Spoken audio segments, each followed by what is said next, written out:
but I can't read, I can't write, I can't spell, and most of the time I don't know my left from my right. Now here's the thing about me that's a secret that most people don't know. I'm borderline retarded, and I can't read. These books that you're recommending, Goethe. I would pick that up and I would be like, 10 minutes later, I'd be like, what's my favorite song? The ABCs? I think we're kind of getting off topic. Can you name 10 books?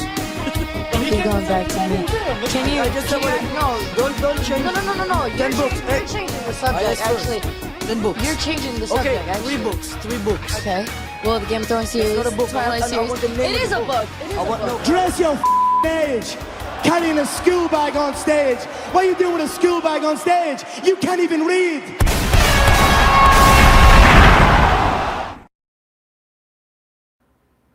Thanks for staying with us, everyone. We started a little bit late this evening.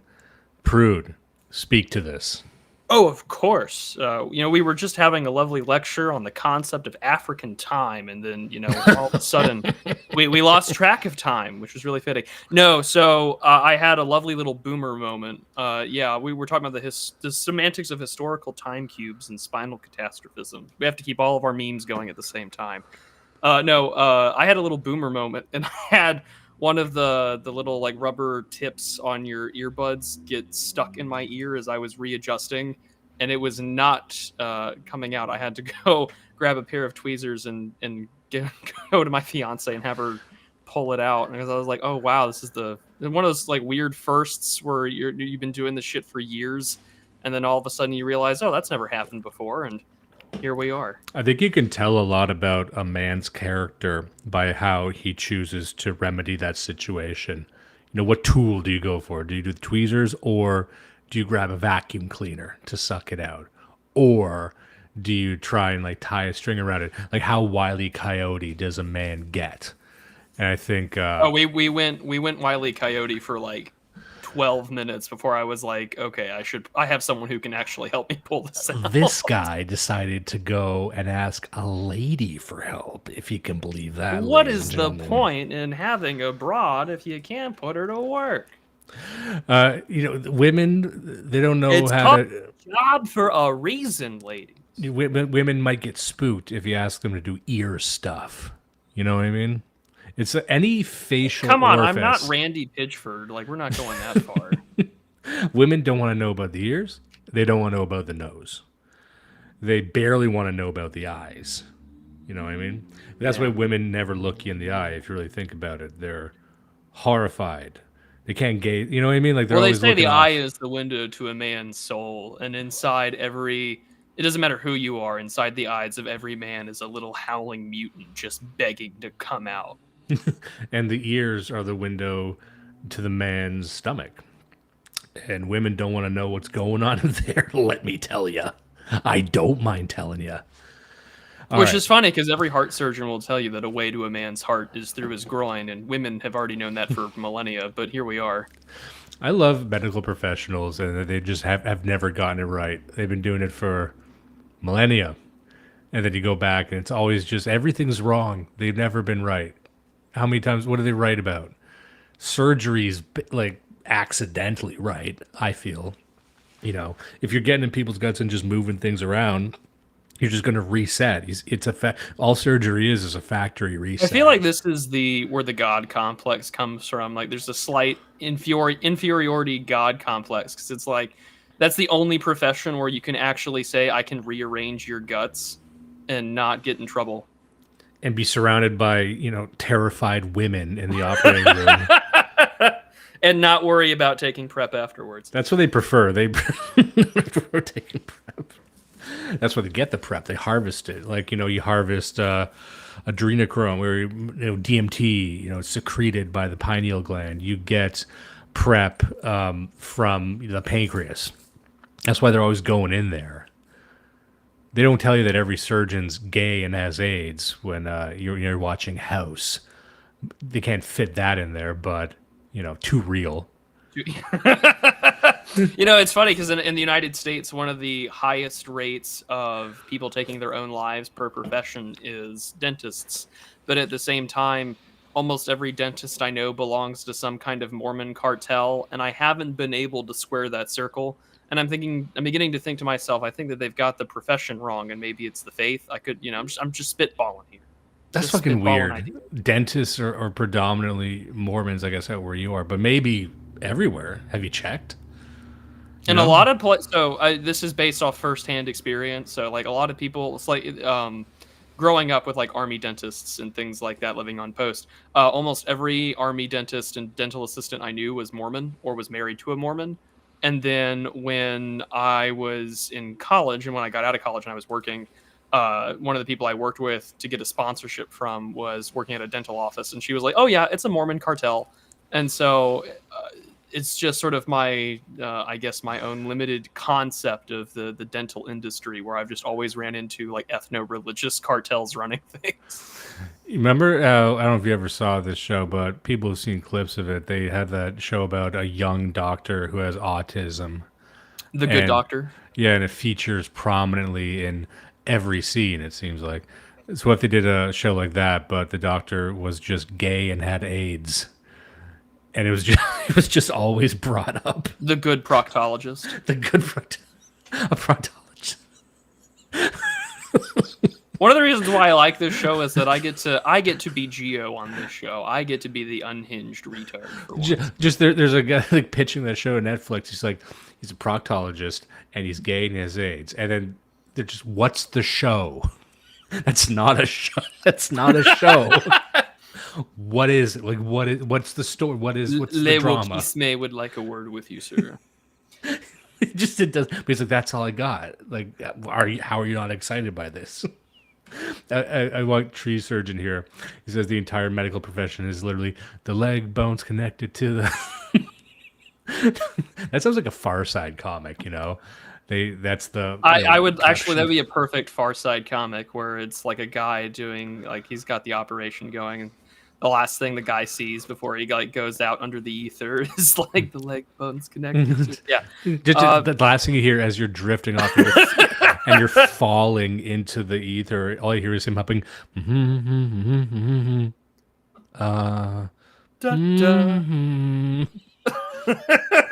Look at Rich here. Surgeons have an overrepresentation of psychopaths and sociopaths. Can't remember which or if it was both. Let's say it's both. What would you do if your son came to you and said he wanted to be a surgeon? I looked down from my paper. I said, what are you? What are you, queer? What is this? You coming out? What is this? I'd rather you be my daughter. I would definitely enjoy if my son were to be like, Dad, I'm going to be a surgeon. I'm going to be like, son, where are the squirrels? Yeah. So where's all the fingernails of your victims? Do you have blood lines like Dexter? Okay, so where's the parts? Where's your collection of parts? Let's get this over with. That's actually something I stole from The Simpsons. Ah! Tree surgeon. Look, son, you vile villain. I'm up to date. I've watched the 7th reboot of Dexter. I think I know a thing or two about serial killers. They're still doing that fucking show, by the way. They're still bringing them back. Going? Oh yeah, and there's spin-offs. There's a Dexter expanded universe. I've never watched an episode of Dexter. I watched 15 minutes Dexter of the first. expanded universe, which now includes an episode of Sister Wives for some reason. I think it's really fitting that we have sort of I don't want to call it like a shitposty book, but we have like a one-off text where we kind of discuss things that we want to talk about. Like you and I were, before we were live on the air, we were talking about what kind of show we wanted to do after this book, and we seem to alternate between sort of these trendy pop internet or pop politics books. Like we've covered White Fragility, and then the last episode of Dyer we covered the Anti-Memetics book. And so now, but I think that was also really fitting because every time we've covered like sort of the pop culture books, they always hit really hard when we apply some of the more legitimate theory books that I think everyone should be reading. But that's why we're here. We read so you don't have to. And so it's always like one for them and one for us. Yeah. And the one for them is usually some kind of, like you said, sort of a pop politics book. White Fragility is probably the best or most popular episode we ever did, but Enlightenment Now is up there as well. And then the ones for us are the really weird ones. that I enjoy reading, but are very like maybe the ultimate one for us was Anti-Oedipus, because I think some people enjoyed spinal catastrophism. It still gets like people still bring that up to me, but I don't think anyone was really into Anti-Oedipus. I don't think anyone us. was really into the Cyclonopedia one either. Yeah, I've gotten a lot of messages from people. If saying, it were 2007 and we were doing the show, I feel like that would be way more popular. Yeah, I mean, if we were doing this in 2007, we would be getting a Teal grant right now. We would be way ahead of the curve. We would be. I would be the perfect age to get a Teal grant. I was like, I don't know, what, 2007? I was like, what, 12? We'd be at so many parties, we would get tired of seeing Mike Cernovich. You ever hear, you notice that Mike Cernovich, like every time I hear about one of these parties with influencers, like Cernovich is still always there. Like imagine just running into him at every fucking function and, you know, like he corners you and he just won't shut up about like, because he goes through these phases in his life where I bet if you talked to him a few years ago, he would not shut up about how, you know, every actor is a pedophile. And now it's something else. But so I got Sex Freakman here. Look, I can never be sure if I'll write a book. If I do, it can't be claimed to be both a reader and a writer. So I'll be relying on you boys till I'm sure. I don't even know what that means, but I just like Sex Freakman. Well, that's why we're here. I just like the name. I like seeing Sex Freakman show up. He's one of our most treasured fools. So we have a very interesting book today that we had both read recently, and this was recommended to me by some friends of mine, some very learned friends. Let me just see if I can pull it up right here. So this is what we are looking at. This is called Futures Past on the Semantics of Historical Time by, I'm going to get this wrong. I'm just letting you know right from the rip. I'm not going to pronounce this right. Reinhard, nailed it. Koselleck. What do you think? I'm going to go with the first pronunciation. Because if I say Koselleck or Koselleck, I'm going to think of Tom Selleck, and I don't want to do that. Yeah. So Reinhard Koselleck wrote a book on fucking time, if you can believe it. So where to start with this? We have a lot of notes. Do you want to start with the man? Yeah. Do you have anything on the man? Because I don't have anything pulled up in front of me. But what do you have something there? Well, he is a very prominent historian of the 20th century. He was a German soldier during the Second World War, a member of the Hitler Youth organization inside the German Nazi Party. He was captured by the Soviet Army and was prisoner of war in Kazakhstan, but he came back to Germany after some time, I think for medical reasons. He wrote a great book called, mainly his doctoral thesis, which has been translated into a book for us to read, called Critique and Crisis. And it's heavily, he was heavily influenced by Carl Schmitt. But he, of course, spent a long time writing about history and our understanding of history, and why this book is very important for us to sort of consider.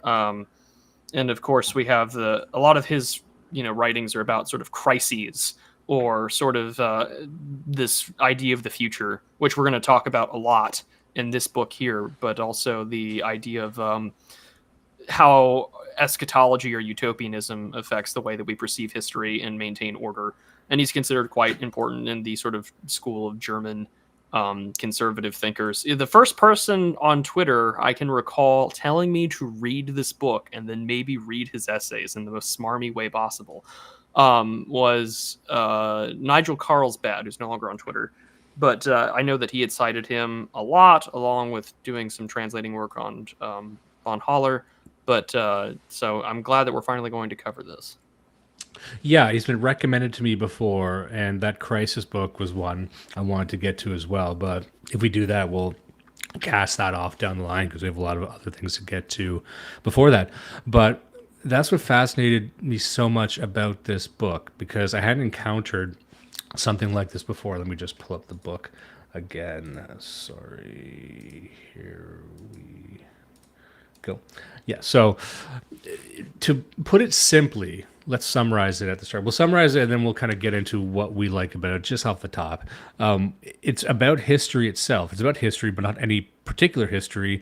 It's about how we view history, how we understand history, and indeed how we understand time. Sort of a meta-analysis of time and how our conceptualization of time has changed across the ages. And in this book, he focuses on, correct me if I'm wrong here, and I don't want to be too vague about it, but it's about how modernity represents a hard demarcation for how we view the past and the future at the same time. So it's really about how modernity has changed how we interface with time. And you can go off in a lot of directions on this. At some point, I'm sure we're going to mention Julian Jaynes. I'm going to mention another book that I've been reading that kind of meshes with this one. But I've been fascinated recently with not time itself, but how you would encounter this phrase, and I've known many people have used this phrase, historical period. They'll say, in this current historical period, for example. And I never really knew what that meant. I had maybe a vague idea of what it meant, but there's this idea that, we live in a period, but what does that mean? Do we live in a century or a year or a decade?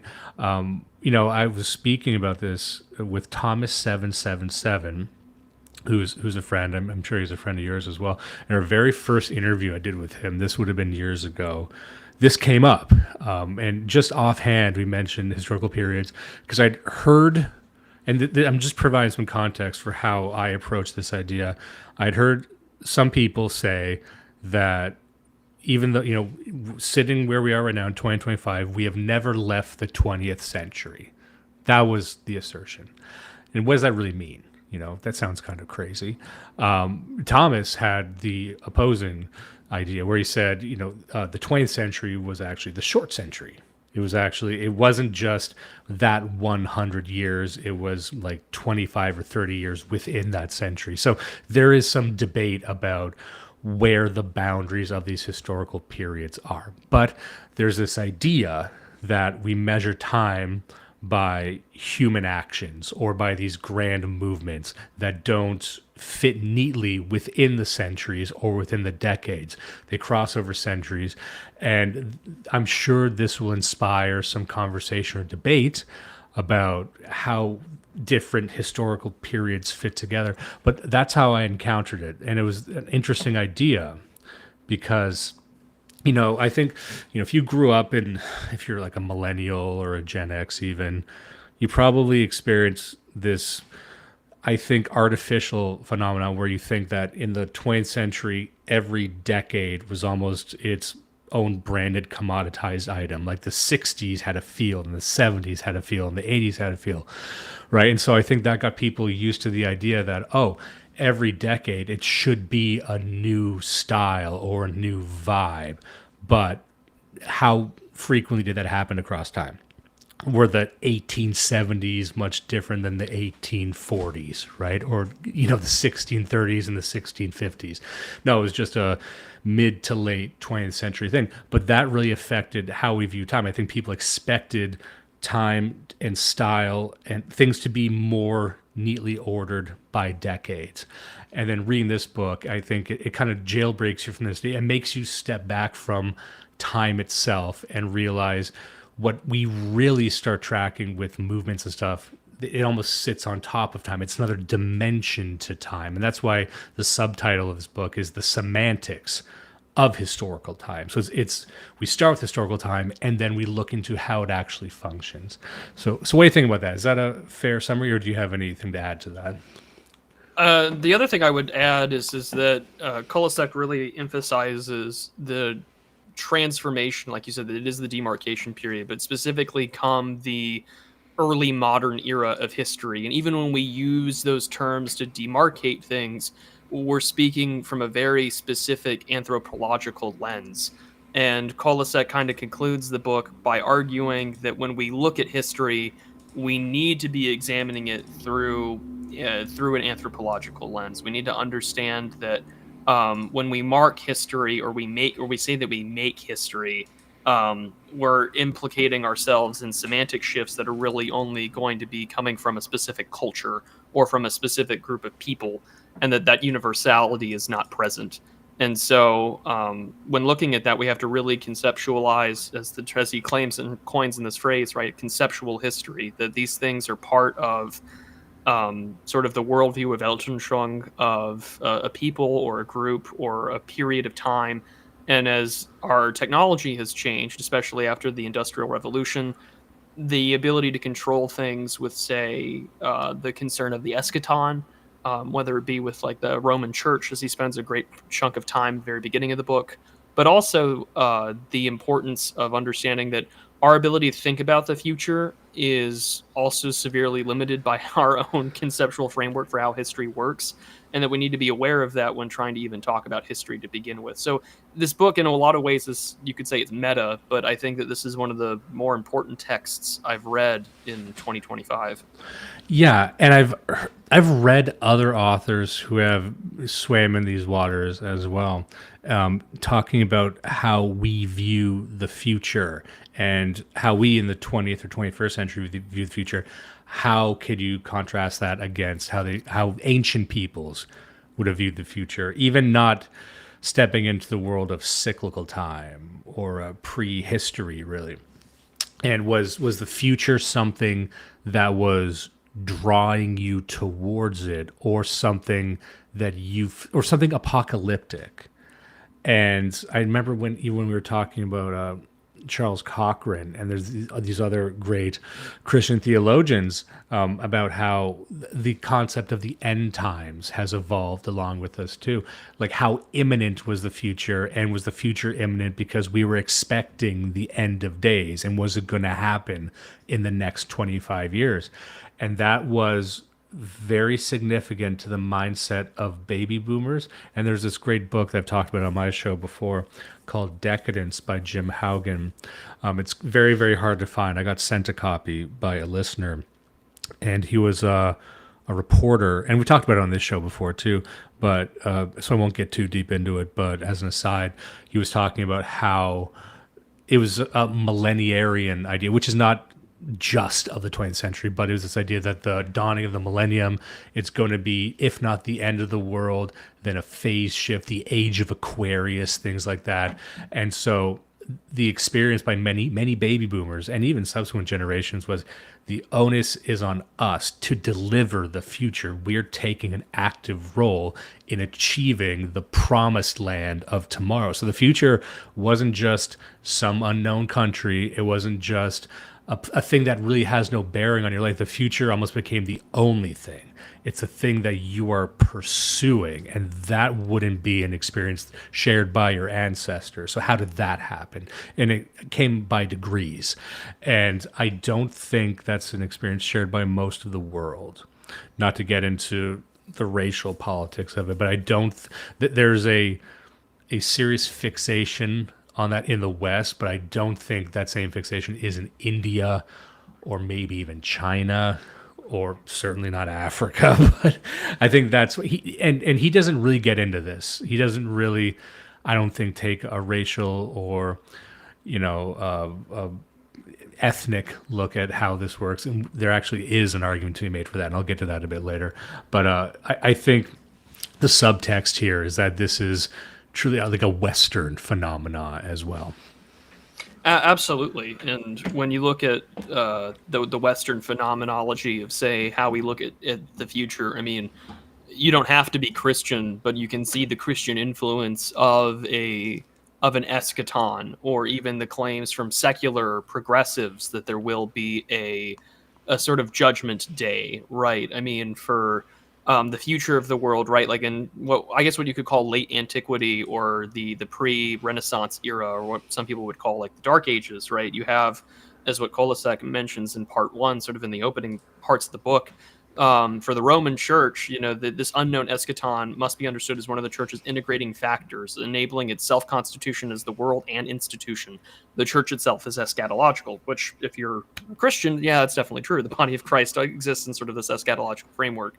But when you look at even like progressives looking in towards the future, you also see this as well. I mean, the ongoing claims, especially with climate change, right? Like, this is the most obvious example, from Al Gore to Greta Thunberg. There is this clear implication of not so much fire and brimstone, but this polluted world that is far too gone for us to save, whilst again talking about sort of global or racial or ethnic politics, however you want it, when we're not going to acknowledge the world's largest polluters are not from the first or developed world at all, but they're still integrating this secular eschatology as a historical framework in which to integrate progressive politics into the West, especially since the church has seen its decrease in temporal power. That's a fantastic assessment there. I just wanted to, before I forget it, as we're explaining this today, we're going to get into his thesis right now. But one thing that he gets to, we're just in part 1 right now. And as I was scanning this, he begins by, he kind of reasserts his thesis throughout. There's a great amount of knowledge and information in this book, but we're going to give you the real meat and potatoes of it. But I like this explanation here, and an interesting way to start thinking about historical time and the role of humans in defining historical time is that of a painting. How the historical time, one way to look at it is that which can be captured, the human events that can be captured. So within a painting, he's describing one here that's capturing a battle scene.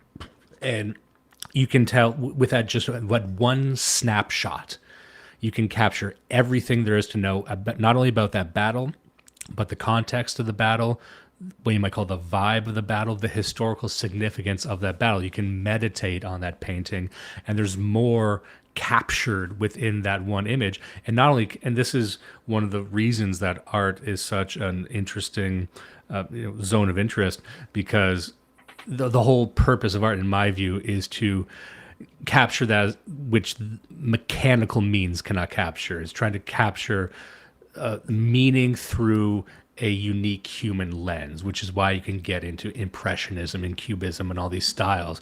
But you're trying to capture something that is singularly human, that could only be processed through a human perception. So you can look at historical time like that. It's like, what is the action, the human event that could be captured in just one image that doesn't need to be explained. It doesn't need to be, you don't need to read about it. You can kind of get it. And so that's really what, to me, historical time is. It's like the art of history. I know that's a very pretentious way of saying it, and I probably got in my own way by phrasing it that way, but that was not rehearsed. That wasn't in the notes. Does that make any sense?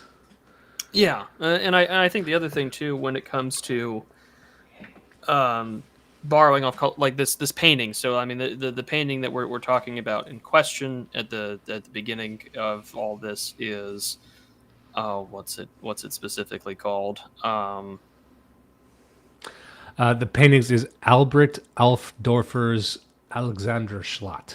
Okay, so the Battle of Alexander. And in the opening we see that the painter for this is consulting with court historians. He's consulting with records and everything there to try and provide a painting of this battle in what he thinks is like a linear way to read it, but also as accurate as historically possible to the numbers of combatants, to the numbers of casualties in the conflict.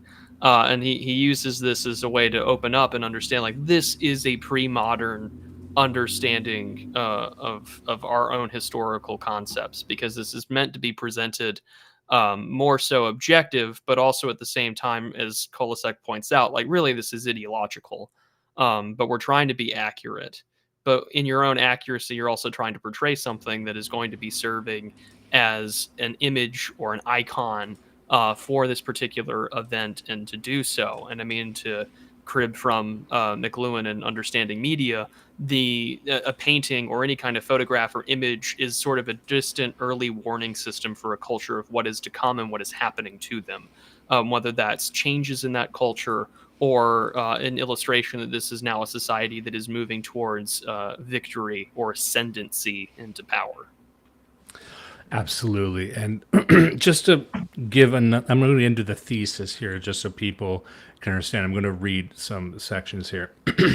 Go for it. I'm going to jump around in the pages here, but He says, whoever seeks to form an impression of historical time in everyday life may notice the wrinkles of an old man or the scars in which a former fate is preserved.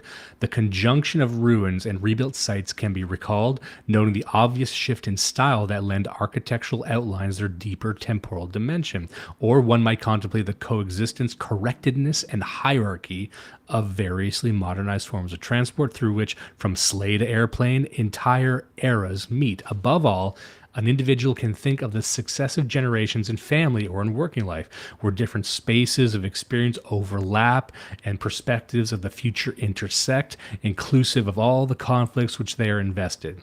Even such preliminary observations make clear that the generality of a measurable time based on nature, even if it processes its own history, cannot be transformed unmediated into a historical concept of time. Basically saying the specific measurement of time does not help us understand time itself. We tend to think of the passing of time more functionally. We tend to denote the passing of time through generations, which fall irregularly along, the centuries. So he says here, historical time, if the concept has a specific meaning, is bound up with social and political actions, with concretely acting and suffering human beings and their institutions and organizations. That's really it right there.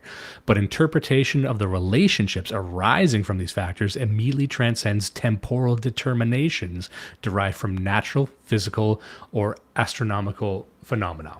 So that was just kind of restating what I had said there, which is that when you talk about time, we talk about revolutions, and the era of revolutions as we know it changes this completely.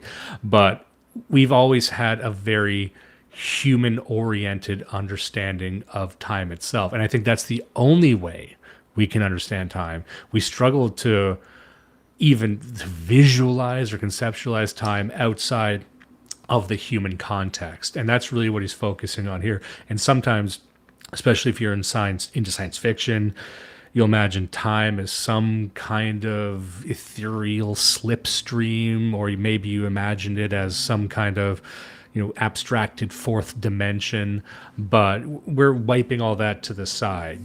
Time isn't just a sandbox you can play in. It's not just a realm you can step outside into and then walk around in. Time as we know it emerges from human action. That's what he says here. Historical time is bound up with social and political actions, with the humans centered in them. So that's, to me, I think that's the best starting point to understand what he's talking about. And I think that has more utility to the average person now. I don't have much to add on that. I would have, so far, so good. All right, so I'm just going to skip ahead here to page 34. Let me see, is this the right part? So he says, stating my thesis simply, in these centuries there occurs a temporalization of history, at the end of which there is the peculiar form of acceleration which characterizes modernity. And that's what we were just talking about. There's something about the acceleration of time that is unique and distinct to modernity. And even that, like when you say modernity, everyone knows what you mean, but the edges of that are very fuzzy to people. Most people don't know when modernity begins, and you'll encounter debates like, does it start with the Enlightenment, or does it start with the scientific revolution that preceded the Enlightenment, or is it somewhere later? You know what I mean? Like people don't have a consensus on precisely where modernity starts. Most people don't anyway, but we still understand that we are inside of it right now, and there's a pre-modern world which a great many of us are trying to return to.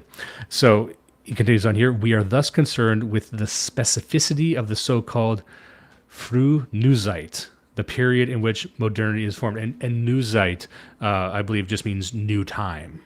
I've got many German listeners on my show, and I know once they hear this, they'll be typing furiously that I perhaps pronounced that improperly. But the idea of new time. And so, as I said, we're not getting into the weeds on how time was viewed in the 1700s or the 1300s. It's like we're still keenly trained on modernity for the purposes of this book. Sex Treatment here says modernity begins when you become gay. Fair. That's a good. I mean, sure, why not? You know, all plays well. But I mean, this is the thing, right? This is where, ironically, this portion which we're covering. I don't want to say ironically, but it's a connection I'm making in my mind. So forgive me for the tangent.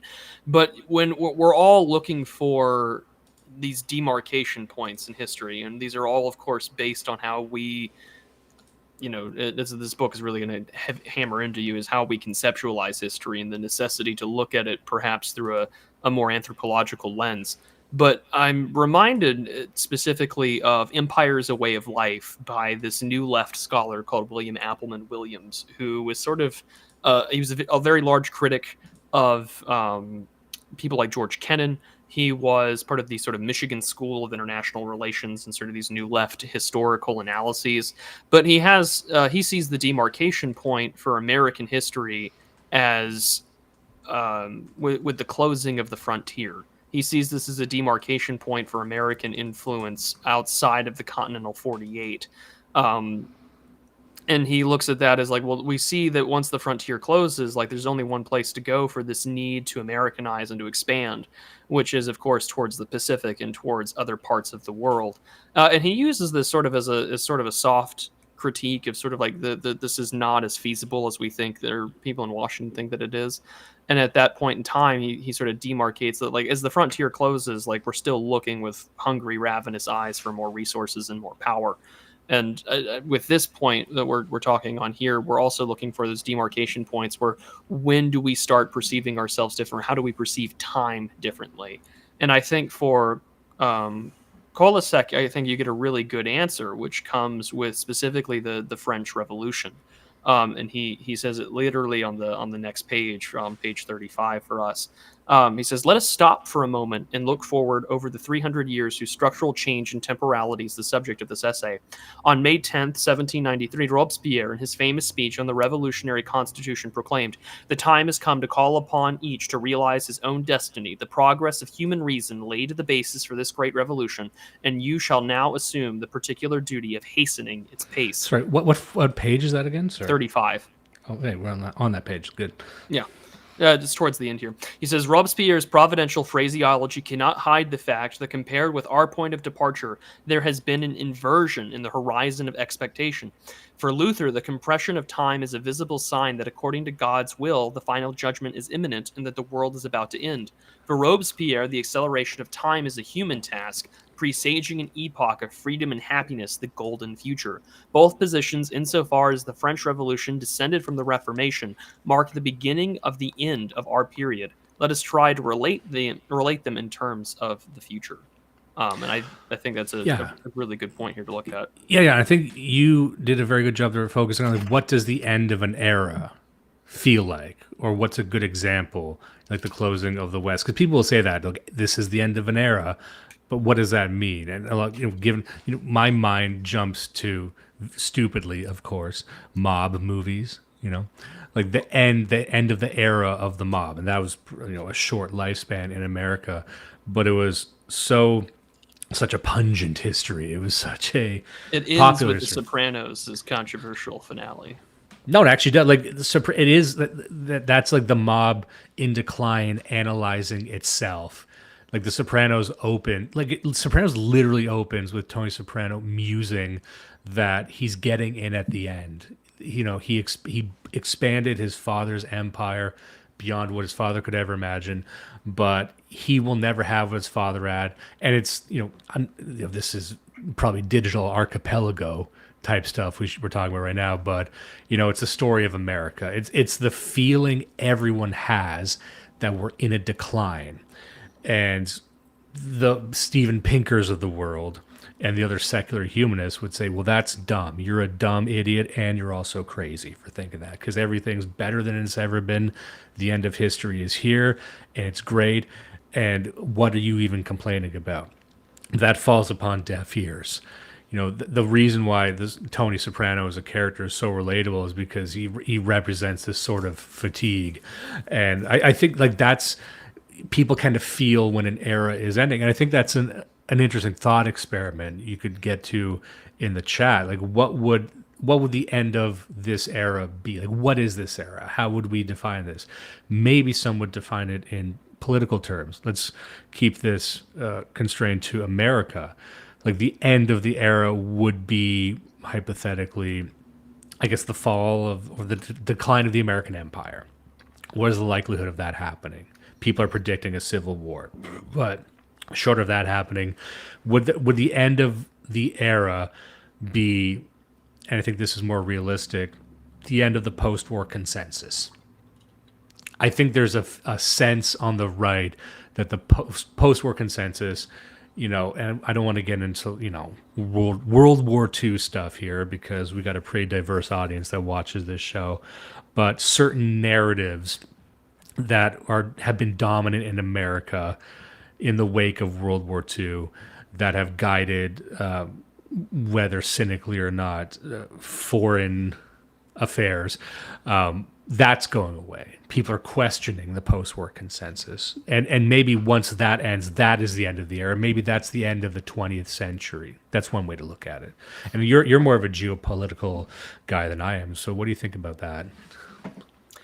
Well, and again, sort of like with this book, it depends on the framework in which you want to look at the future. I mean, Koselleck kind of makes it very clear that when we try and make predictions about the future, the demarcation that's really come now when looking at what comes next is that we look a lot more structurally at things. The demarcation came that, we're with like Prussian reform that Koselleck cites. We look at the structure of a system rather than this potential utopia that might come next or these good things.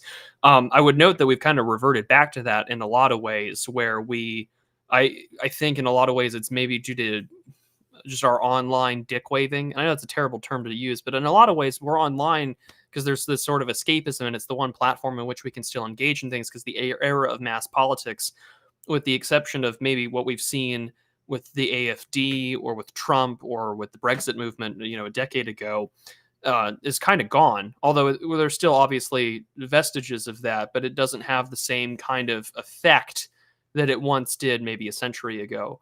So I mean, when we look at like the predicting the future, I think that we need to look at it structurally. Like, are the powers of the government that we know, are they still going to be around? Maybe on paper, but we can kind of look at other trends like demography or birth rates or the economy and kind of come to the conclusion, okay, so this is maybe not going to hold up as much as we want to. Like, we can't use 200-year-old laws to enforce new things, and that will eventually break at some point because they're just not going to work.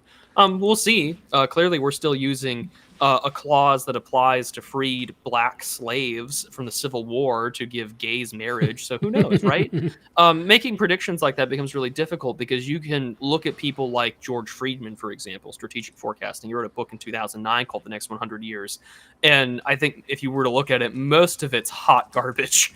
And I would like to reread it because that was the book that I read in high school that got me super interested in predicting or looking at the world geopolitically. And I kind of stopped doing that as the Prudentialist just because I realized there's so much I don't know, or so many, historical or ethnic bugaboos that I don't want to really step into, that you can inadvertently piss off half of Turkey and half of Greece by commenting on like the Turkey's new naval policy or whatever, right?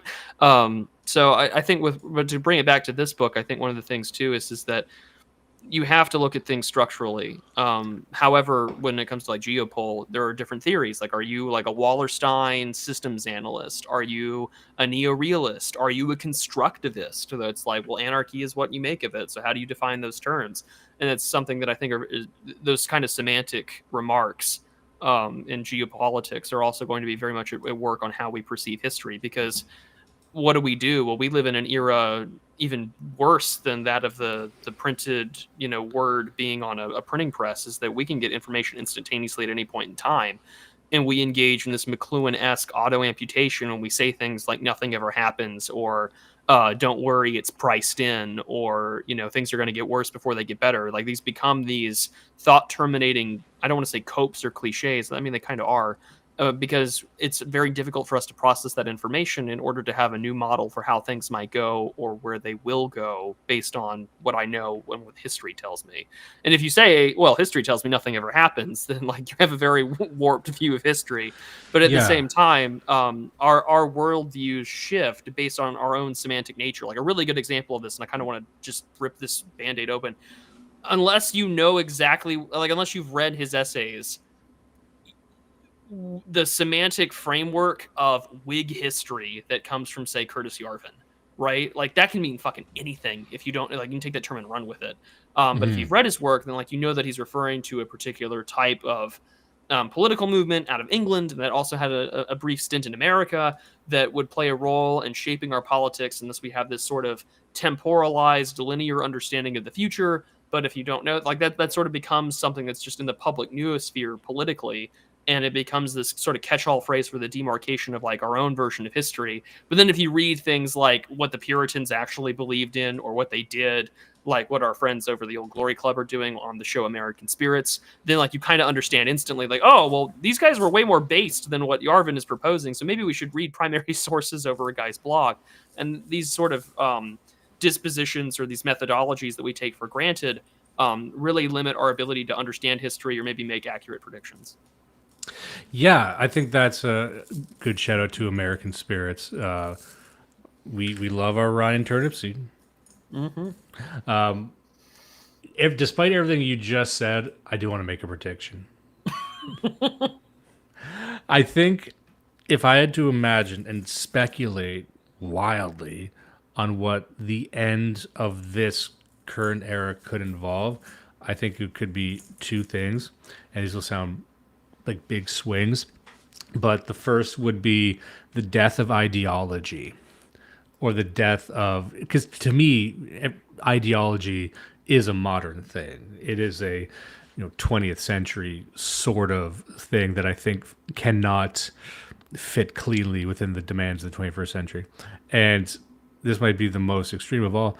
I think you'll start to see people taking less guidance from history. I think the future we're entering into will be so mind-bendingly unprecedented that we're going to find the way forward cannot even be inspired by much from the past, because so many of us, specifically on the right, are constantly sorting through history to find the wisdom to move forward. And I think that wisdom will be ill-equipped to handle where we have to be going. And we will need to find a solution beyond an ideology, which is, there's interesting ideologies. Everyone has their favorite ideology or the one they think works best, but I think they're all ill-equipped for the various technological revolutions. And as I said, sort of the mind-twisting, third eye shattering stuff that we're going to have to deal with within the next 25 years. That's my view. That to me is what an end of an era could involve. That paradigm shifts so much that ideology is something we look as antiquated to assess where we're going. So anyway. Well, one of the things that's in part two, and I forgive me for jumping around, but no, go ahead. You're mentioning the future and you talk about ideology. He has this whole section in chance and historical writing. It's in part two. I'm on page 150. And this is where we talk about the Wheel of Fate, or Fortuna, right? And so he writes here at the last paragraph, the aesthetic components of historicism forestalled motivational remainder in chance far beyond their once theological bases. Whether historical knowledge was thereby properly served and done so better than in the period at which Fortuna played a part is a question that must be raised once more. Perhaps it could be shown that it was precisely the abolition of all chance that led to the demands for consistency which were too high. Indeed, because of the abolition of the accidental, chance became absolute within the plane of historical uniqueness. The role of Fortuna, played in a space of prehistoric conception of history, has in modernity become that of ideology, impelled evermore to ever more novel manipulation, the more it assumes the guise of immovable lawfulness. And this is where I think if you wanted to say Whig history, if you want to take a look at like the Fukuyama concept of the end of history, which is predicated in a way based on Marx, but it's also predicated on sort of the end of time as we know it, whether it's in the if you want to read John's Apocalypse or the Book of Revelation, the things that are borrowed there. And again, these sort of concepts of chance. Are they ripping off the Bible again, Prude? Oh, well, yeah, it's going to be there. And we're going to reference it a lot today. Sorry.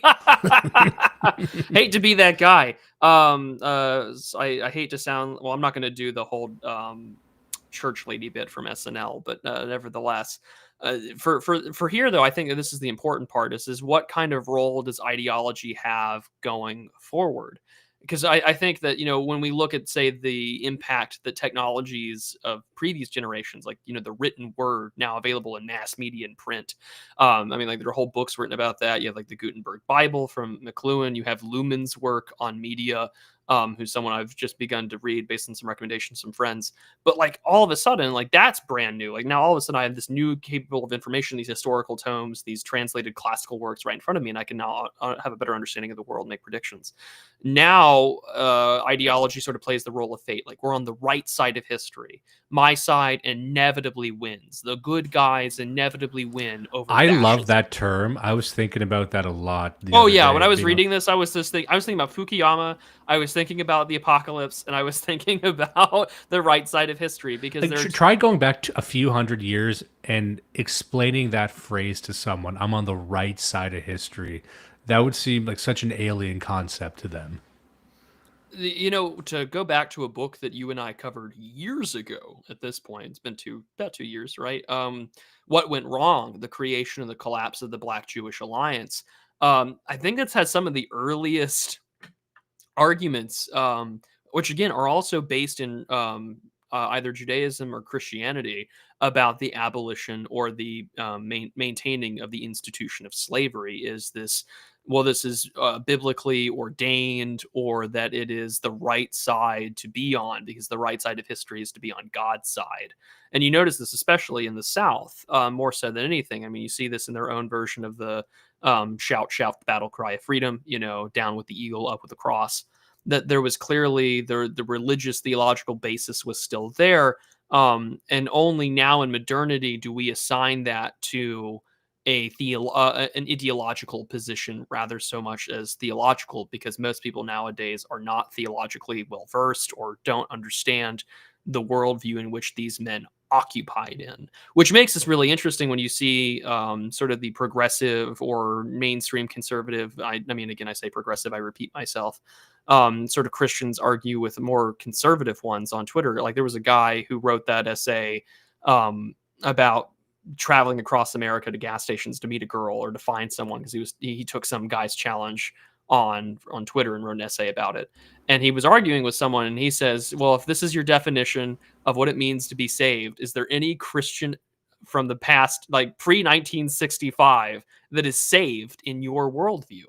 And that person could not give an answer to this gentleman, in part because, again, what is the primary motivating factor for history these days is what Koselleck writes here. In modernity, it's ideology.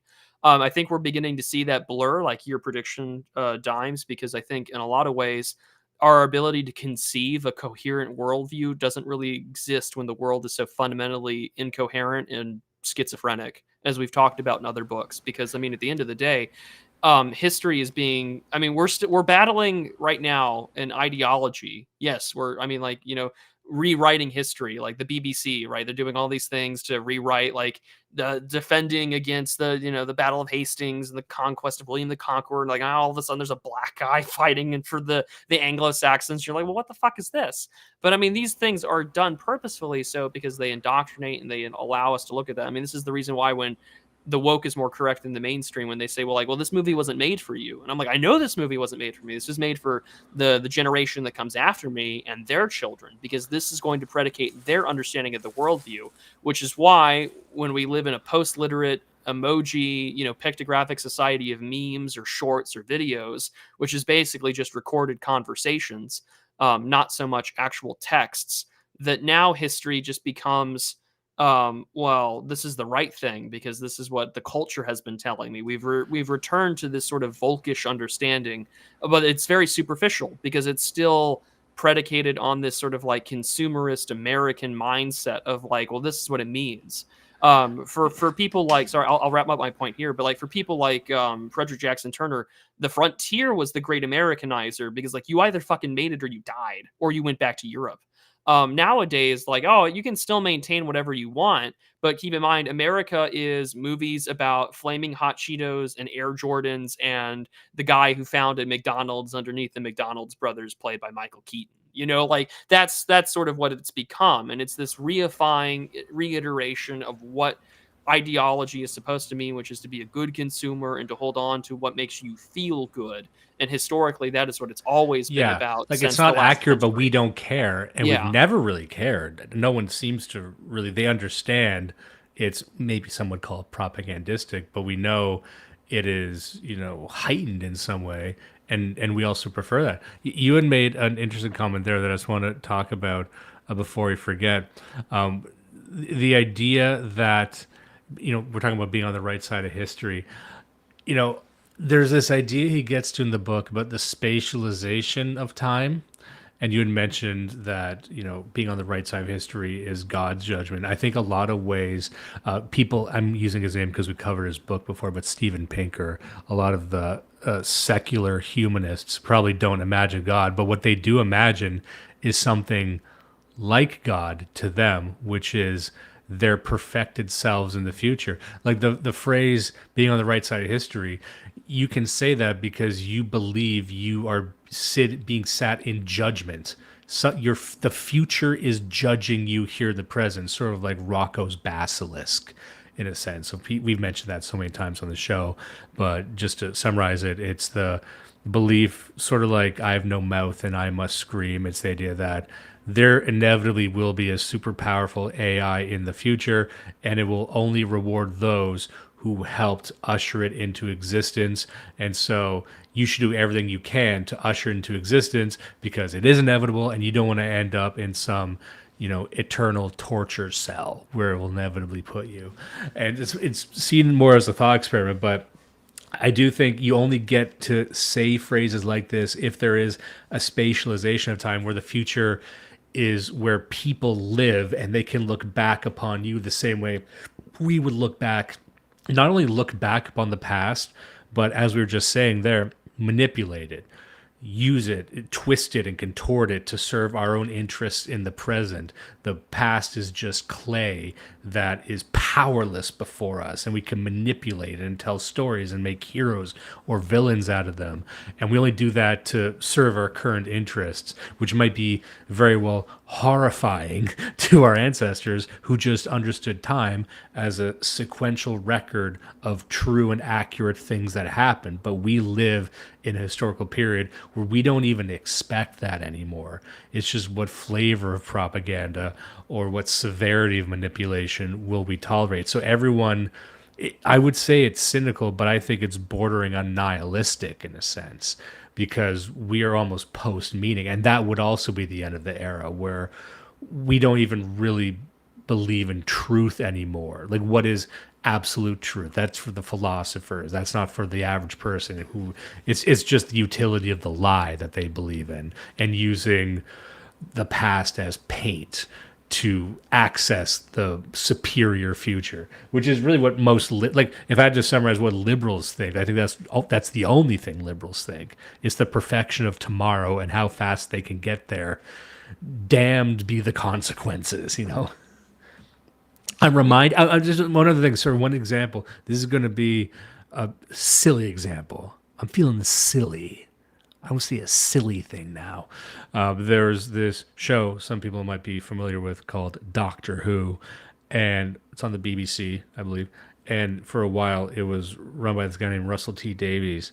And I think this is his quote, and I'm paraphrasing here, but Doctor Who got infamous because it's about a fucking alien with a magic wand that goes all throughout time, different periods, Victorian England, and really they're all European. I don't think he goes to Africa, really. It's just various points in British history. But there was always blacks there. It was multi-ethnic. You didn't really see many Asians, but they made a point of showing black people there.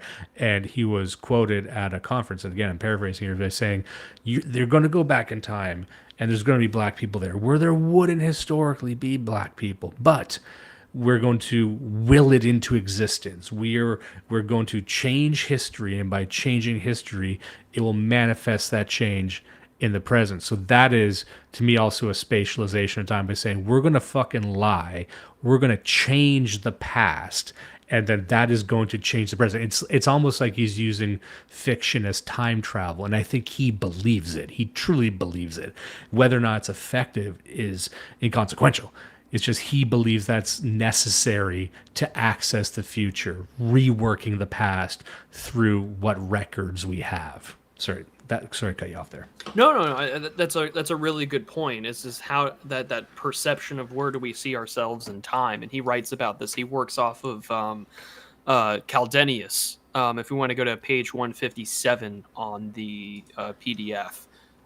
There's it's like a page and a half I kind of want to read out for the audience, because I think this is really important for us to consider as well. So here we go. Caldenius, 1710 to 1759, at that time completely under the influence of the idea that authenticity resides in the testimony of the eyewitness, developed the domain of objects of history in terms of the contemporary, I'm not even going to try to do that, of living generations, and hence made a distinction between future generations and ancient ones. This division did not, however, arrange itself according to the substantive or chronological givens. It no longer involves epochs. It is, in fact, conceived epistemologically.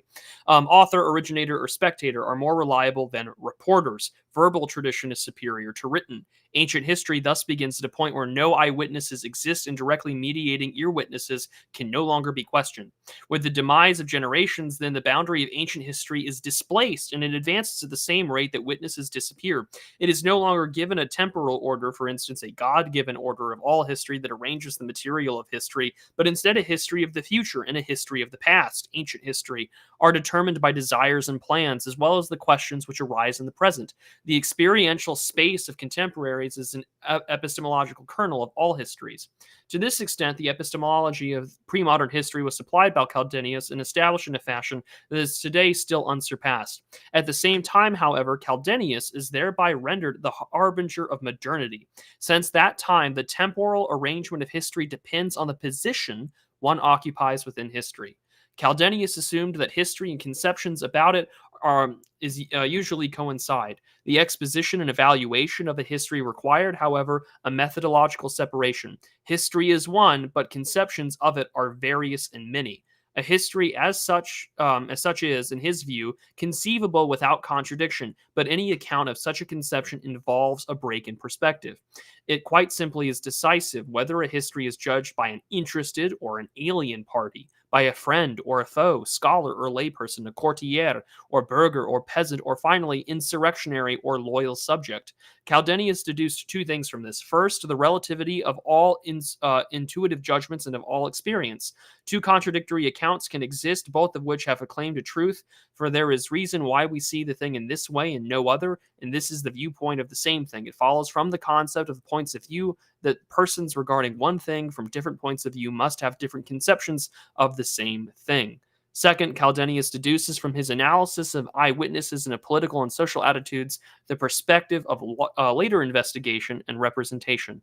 Certainly, through proper questioning of opposing witnesses and the preservation of evidence, one has to endeavor to recognize past history oneself. To this extent, even Caldenius renders homage to a moderately realistic epistemological ideal, but the coherence of past events is not reproducible in its entirety by any form of representation. The archetype of history is itself transformed during the creation of a narrative. And I think that this is the thing that really nails it on the head for me. This is a pretty good harbinger of our modern age, that we can have many truths at the same time. The question is how do we break and tell history as itself? And I mean, narratives, of course, for modernity is based on ideology. So we can have conflicting understandings of, say, like, I don't know, for America, like the Civil War, about slavery or states' rights or the economy or identity, or even sort of the various English ethnographics that you would see in Albion Seed. But still, the perfunctory and performative narrative and ideology which claims as Americans at the time and still is today is the ideology of, say, like anti-racism, progressive liberalism, this revolutionary human emancipation, that we're somehow fulfilling the promise of a check that is yet to be cashed, as Dr. King, I say doctor in quotation marks, had said about the American founding, about all men being created equal. Those things take a place in there. And now history itself loses coherence because now we have to talk about narrative, and history is transformed by narrative.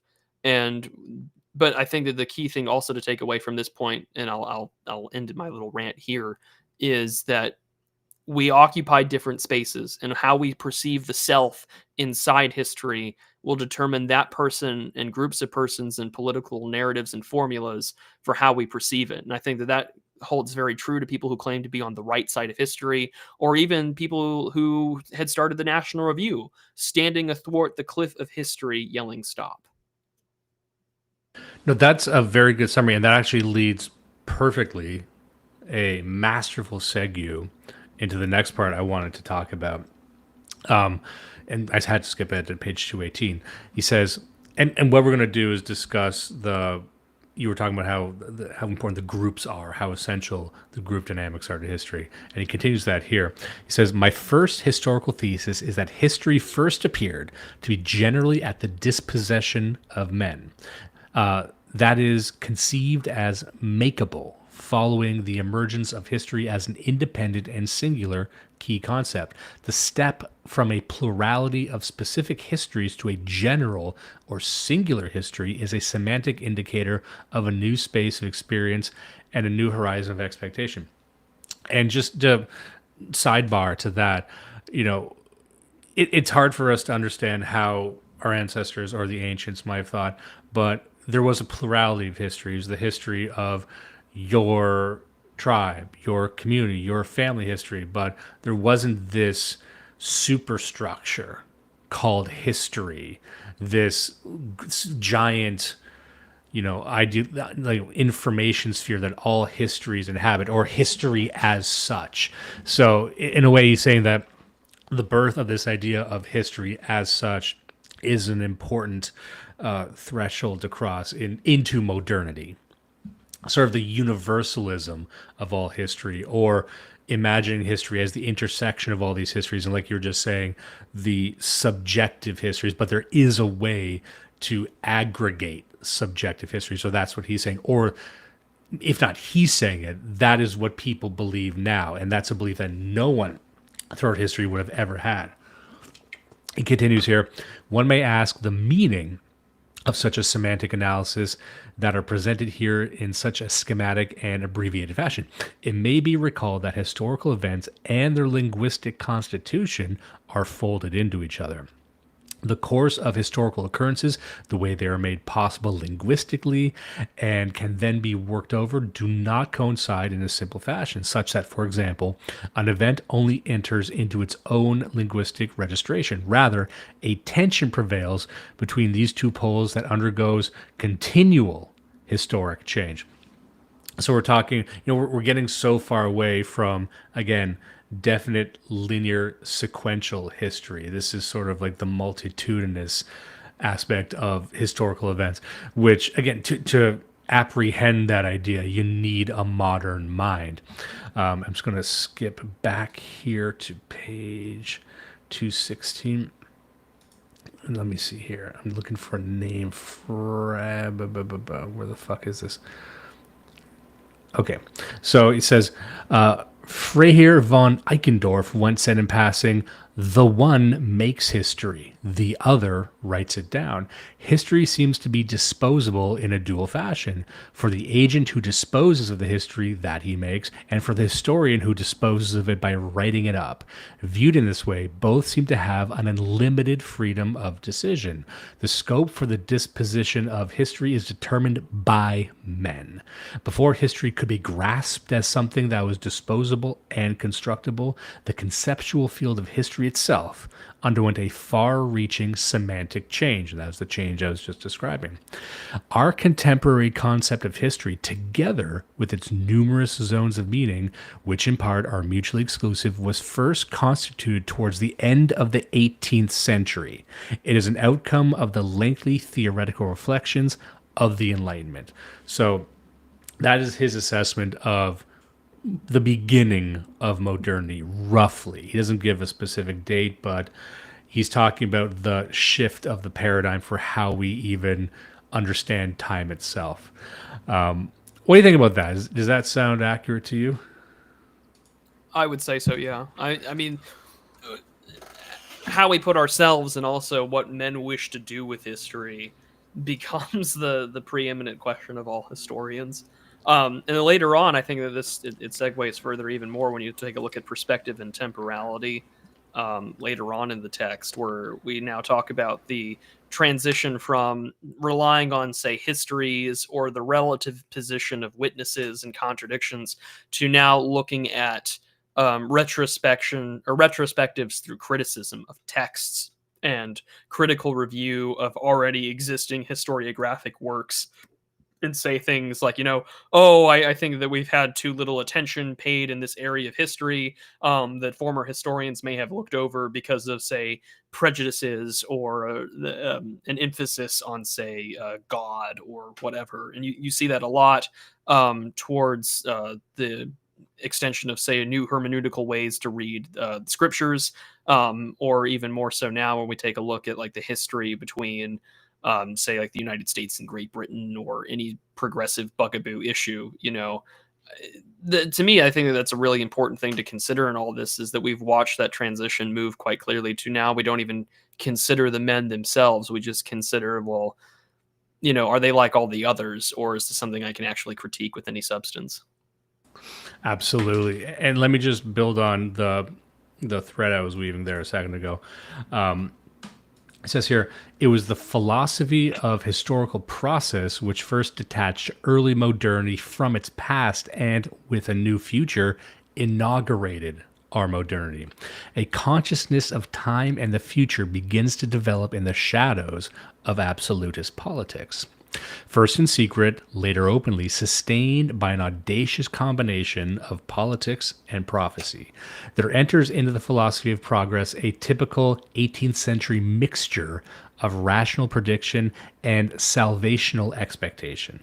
Progress occur, and really what he's talking about here is the idea of progress, and progress in the sense of what progressives believe, or the idea that we critique this all the time. This is a common, point of critique for people in our space. But, the idea of, and this is what the Francis Fukuyamas and the secular humanists would believe, the Steven Pinkers, that we are on just an upward trajectory and have been ever since the Enlightenment. We are progressing. It can't be, there's no such thing as a decline in their worldview. It's just progressing in a positivistic fashion towards that utopia, that future which is beckoning them and judging them, as we already addressed. Moving on here, progress occurred to the extent that the state and its prognostication was never able to satisfy soteriological demands which persisted within a state whose own existence depended upon the elimination of millenarian expectations. Progress opened up a future that transcended the hitherto predictable. Natural space and time and experience, and thence, propelled by its own dynamic, provoked new transnational long-term prognoses. So really, if people's heads are spinning there, what he's doing is mounting a critique on this idea of progress without being too explicit about it. But that, to me, is really the purpose of this entire book, which is he's not political about it, even though he does draw upon political history, but he's trying to figure out, like, what is this thing called modernity? How has it changed how we view and manipulate history? But then really, what is progress? Because I think you cannot separate the idea of progress from modernity, for better or worse. And there's people and traditionalists on our side who are trying to revolt against that. But in their revolt against progress, they end up having to revolt against modernity, and then they have to revolt against the Enlightenment and the scientific revolution. They end up ripping out the history of Western thought up by its roots. And I don't think they really understand how deep this goes into our culture, our identity, hell, the biochemical nature of how our fucking brains work. So that's a big claim I just made, but I know I'm reading a lot of things here. I know we're not going to make this like a 3-hour episode, but I just wanted to wrap that up, that sequence of ideas, jumping ahead here to page 64. I think we need to mention this. Where the hell is it? Looking for the word acceleration somewhere on here. Anyway, I'll just read it. Acceleration, because progress and acceleration work hand in glove, especially if you've read any of the technologists, if you've read Ray Kurzweil. Not only is the future imminent, we are barreling towards it at ever increasing speeds, increasing its inevitability. It says acceleration, initially perceived in terms of an apocalyptic expectation of temporal abbreviation heralding the last judgment, transformed itself into a concept of historical hope. This subjective anticipation of a future both desired and to be quickened acquired an unexpectedly solid reality. However, through the process of technicalization and the French Revolution, Kant was Immanuel Kant, not Kantbot, was the first to foresee this modern system of historical experience when he established a temporally indeterminate but nevertheless ultimate goal for the repetition of revolutionary attempts.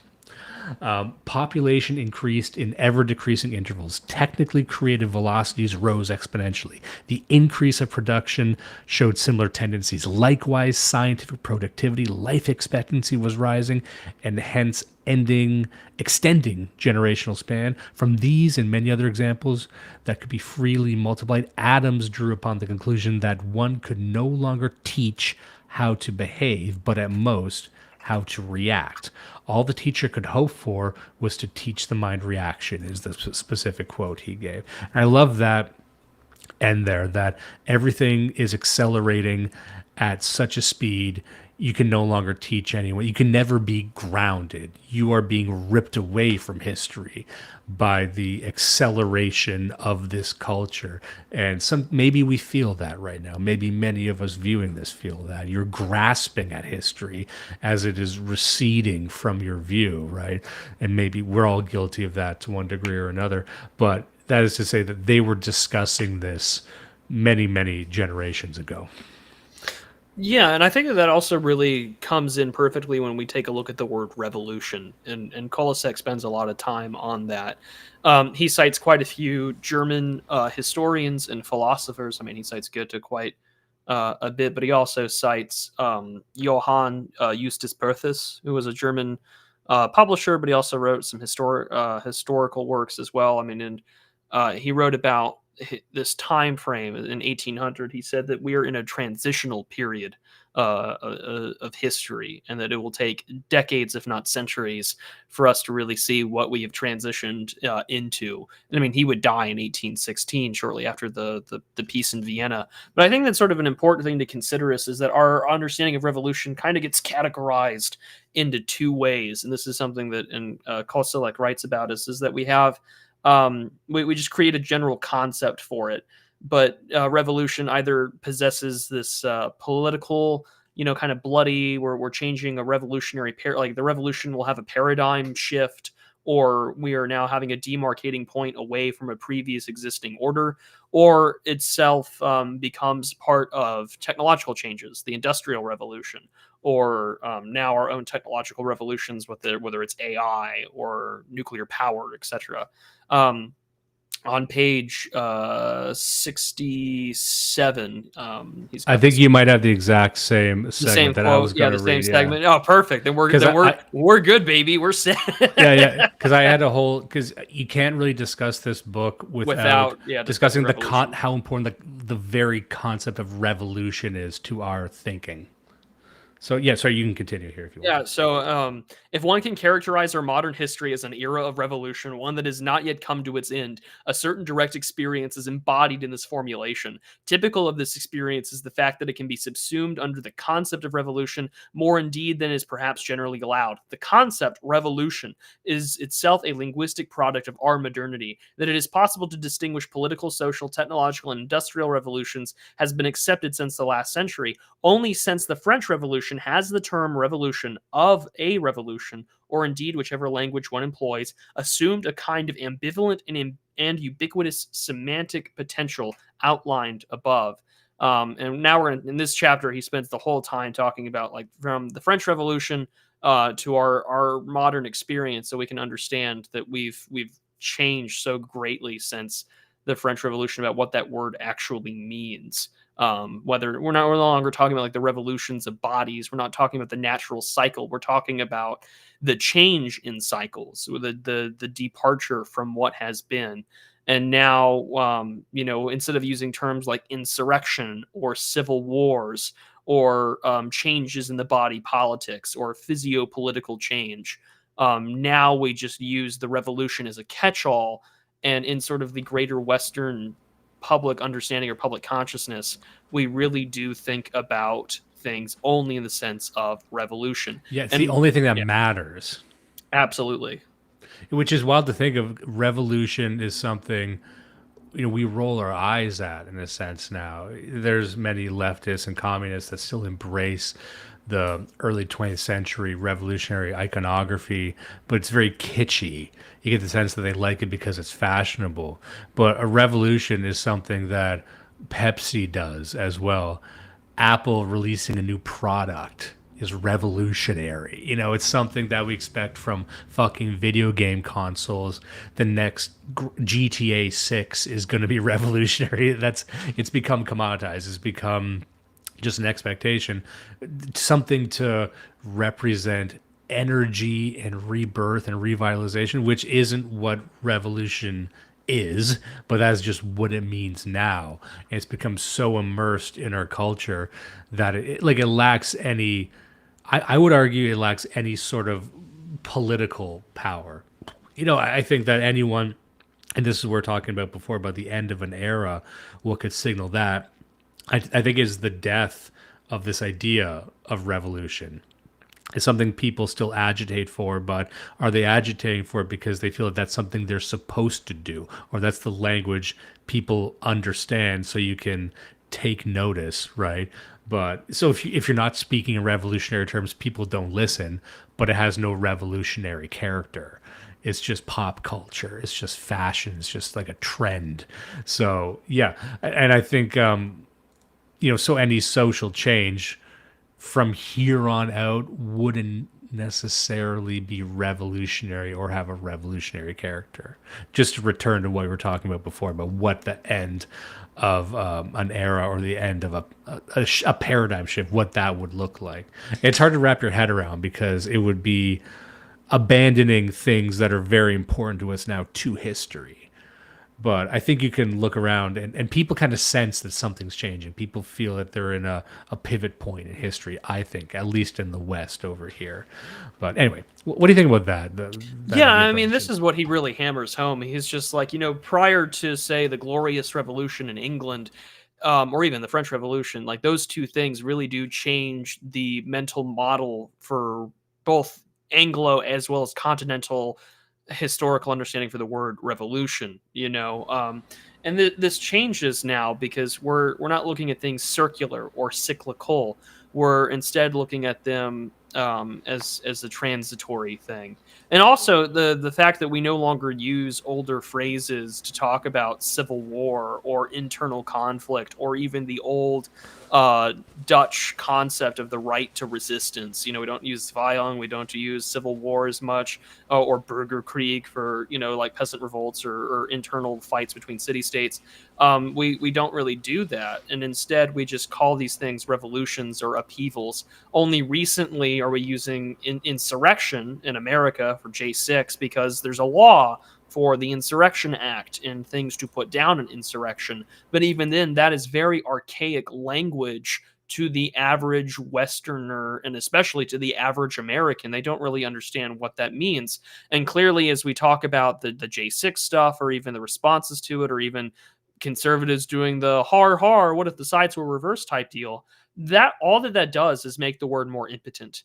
And it empowers the violence that comes from these people that do believe they're engaging in some kind of revolutionary rebellion.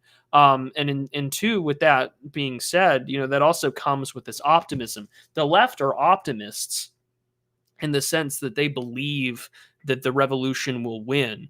The revolution is probably going to be televised if there ever will be one, or hell, it's been televised. Because even in American conservative circles, you have the very famous People's Pottage that was written after FDR got into office. The revolution was making the claim to conservatives and the old right of the early 20th century that, like, listen, the revolution came and went in the night of the Great Depression, as he opens up his essay, which is still worth reading, even if you disagree with his conclusions or your views on FDR. It really does illustrate the changing of our words and our understanding. Like, there are great changes, and we have now transitioned into something else. And that is something that's really important for our own conceptualization of history. Because if we don't, to borrow what you were talking about earlier, Dimes, with acceleration, on page 73 of the PDF, he writes, the experience of acceleration also cannot be overlooked. Behind Robespierre's vow to his fellow citizens to accelerate the French Revolution in order that freedom might be gained quickly, it is possible to detect an unconscious secularization of eschatological expectation. From Leconte to Luther to Bengel, a temporal abbreviation was to be taken as a sign of the approaching destruction of historical time in general. But since the onset of such acceleration, the tempo of historical time has constantly been changing, and today, thanks to the population explosion, development of technological powers, and the consequent frequent changes of regime, acceleration belongs to everyday experience. The uniform and natural horizon of history has since been left far behind. The accelerative experience drew forth new perspectives imbued with the concept of revolution. And I think this is a really important point to kind of hit at here, because even sort of talking about, like, your prediction, like the watering down or the withering away of ideology, everyone is a revolutionary in their mindset. For better or for worse, because we all look at what we're doing as an abbreviation from the natural order of things, or even the status quo ante of what had came beforehand politically. Also with technology and the rest, like the fact that questions on immigration, right? Like, assimilation is largely a myth, but it was a lot easier to maybe assimilate someone or force them to act like a wasp if you had no way to really contact home very often. And instead, if you were to get in an Uber, you're going to either listen to an Indian or Pakistani man be on the phone on WhatsApp with his family back home all hours of the day, even if they're not talking or saying anything, they're just on the fucking phone, or listening to a podcast in their own language or whatever. Like, clearly, there's no way for you to ever, get with the times or to get with the place that you moved into, because you have the technological means to never become deracinated and to become white, or, have a white shift experience.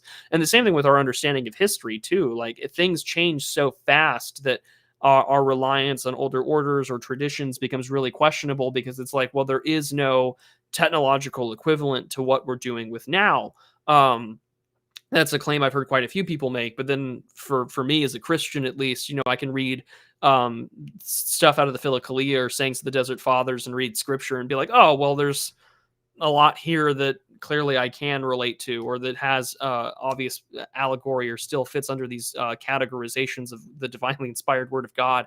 Like, I'm not really too worried about that. And it just depends on, again, how we view ourselves inside of history. And that's why I think when we look at this book, like the emphasis on anthropology, the evolution of how we perceive history from this demarcated linear thing with a not so distant, but we never know when it's going to come kind of end time in the West, to now, well, that end can be immanentized at any point in time, but also we never know when it's going to come, because our ability to look at history has been broken down into all these like niche general concepts that we can just categorize things into. Like, oh, we're talking about like the history of technology. We're talking about the history of the internet. We're talking about the history of memes. We're talking about the history of XYZ.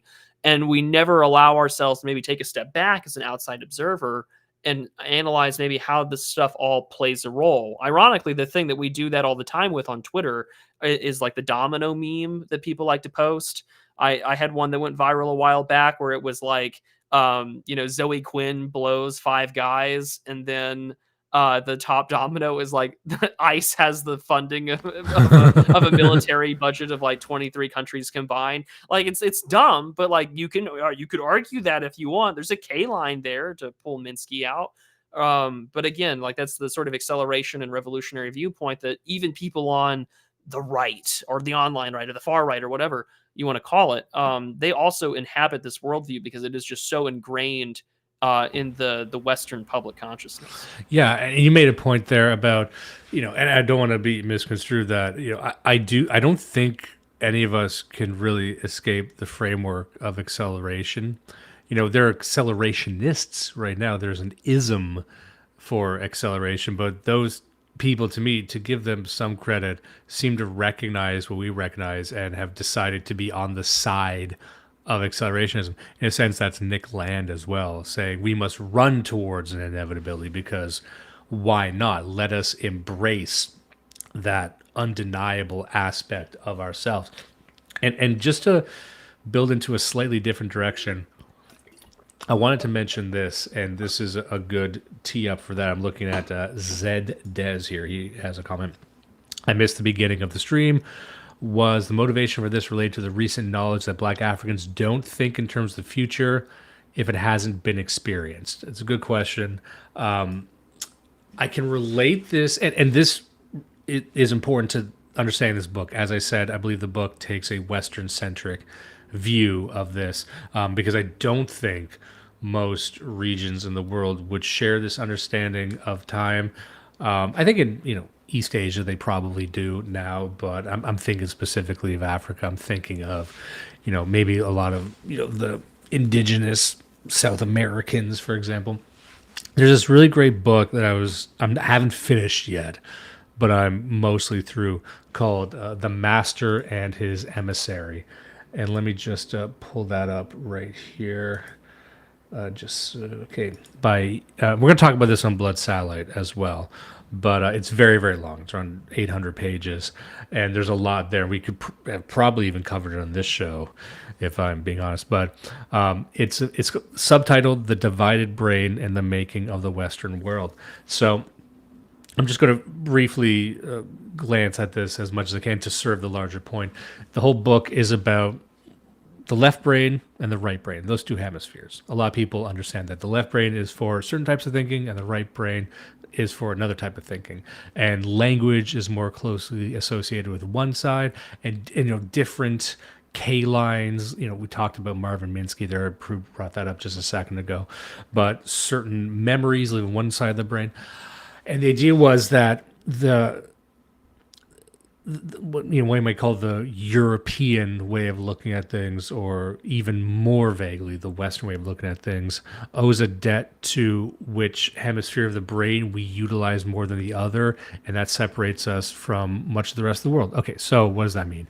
One side of the brain, and I'm giving the loosest explanation of what the book gets into, and it's very, very interesting. There's a lot of examples, a lot of information in there. But one side of the brain is for assessing the immediate world, and it takes a much wider scope of information in, and it tries to process that, but it doesn't have much to do with the longevity. Whereas the other side of your brain is for conceptual frameworks. It's for systems thinking. That's where ideology lives. So your immediate brain might be for pattern recognition. You recognize patterns very easily. But then the other side of the brain is for making sense of that patterns and comparing, contrasting it against what we know. And so the argument in the book is the Western mind tilts more towards that systems thinking, right? And that has to do with time. That's to do with longevity.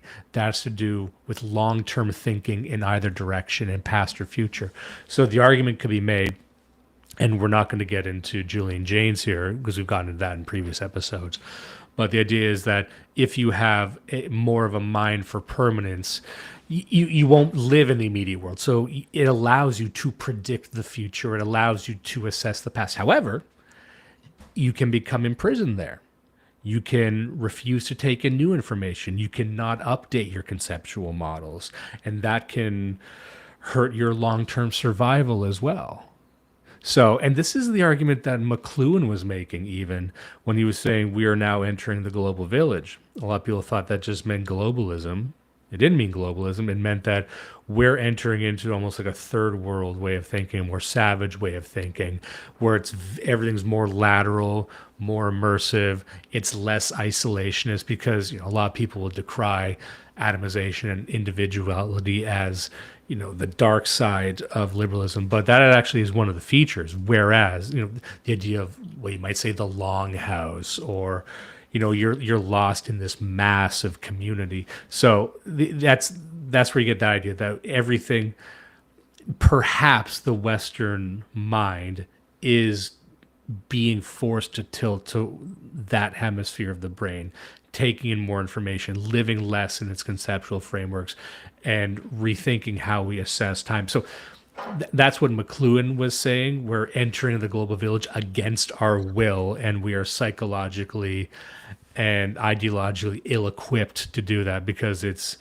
totally, anathema to our way of thinking. Sorry, I got off into the weeds there. Well, a little I think bit. that's very accurate. I mean, especially when you conceptualize your understanding of history. I mean, he wrote about this a lot when McLuhan writes about Orientalization, like Western man, because now we are entering our mediums and our essence and our exposure to the outside world has fundamentally transformed Western culture. And so the shift has now changed us away from linear, rational, and individualistic modes of understanding about ourselves. And now we have to sort of look towards a more auditory, tactile, and we're now introspective, and we're also far more tribal. And we see this online, like our tribalism, all these little gangs of group chats that'll do drive-bys of shit flinging and flame warring and rage baiting and trolling people, because violence is a quest for identity, but we can't really go out and beat the shit out of each other anymore. And we don't do duels. We're not doing drive-bys. We're doing the white man's drive-by of trying to dox and ratio people on twitter.com, which is really sad.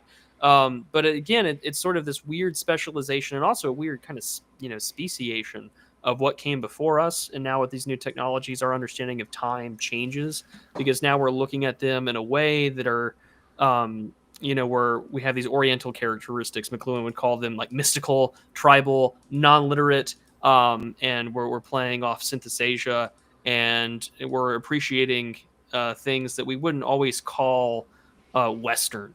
And instead, we're putting this, we can't really universalize things, and instead the Oriental field of experience is now fundamentally changing Western man. And there's a very reactionary reading to McLuhan, and I think you can borrow this into Koselleck's understanding of how we conceptualize history and time. Western man has the ability to understand a far-off future, or to even think about the generations that will come long after him. And a lot of high church, traditions of Christianity, Anglicanism, Lutheranism, Roman Catholicism, Eastern Orthodoxy have specific things in mind, thinking that far ahead. There are old versions of the Anglican Common Book of Prayer that have the calculation for Western Eastern out to the year 8000. We can think that far ahead. You cannot have a concept of history when you don't think about the future, and you're only in the present or something that doesn't really exist. That's why I find that everyone kind of pouncing on that Africa time video is so fundamentally important, because it's like, this is what will happen to you if we continue to import these people here, but also allow people who have no understanding or concept of history to begin with, because there is no such thing as the future and there's no such thing to plan for, let alone a past. Now that too will be part of the medium of your phone, of AI and technology and the rest, that are now going to become day-to-day, part and parcel parts of Western existence, unless we radically depart from that and we change back to our visual, linear, rational thinking. But even then, McLuhan was terrified towards the end of his life that it was too far gone. Yeah, and that's an interesting, is just getting back to the original question, which is, why can't Africans understand this? Because if you were to offload the responsibility of the future onto AI, because that's what some of these people hope for, some mechanical guru or some hyper intelligent genie that can just own the future to deliver. I have the no future. brain and I must rock. Yeah, well, basically, like, the future is something you are directly responsible for. You cannot remove yourself from the manifestation of history, just like you cannot remove your interpretation from the existence of human history. Like, you are participating in the future. You are an embodiment of the past. You have agency within this energy flux right now, and we're always trying to like segment ourselves away from that and remove ourselves from it, or seeking to find some mechanical option to, can we get to the truth of history? Well, maybe that's the wrong way of looking at it. You're trying to find a universal accuracy in the history of the world, in a universal history, and that's not what it's fucking for.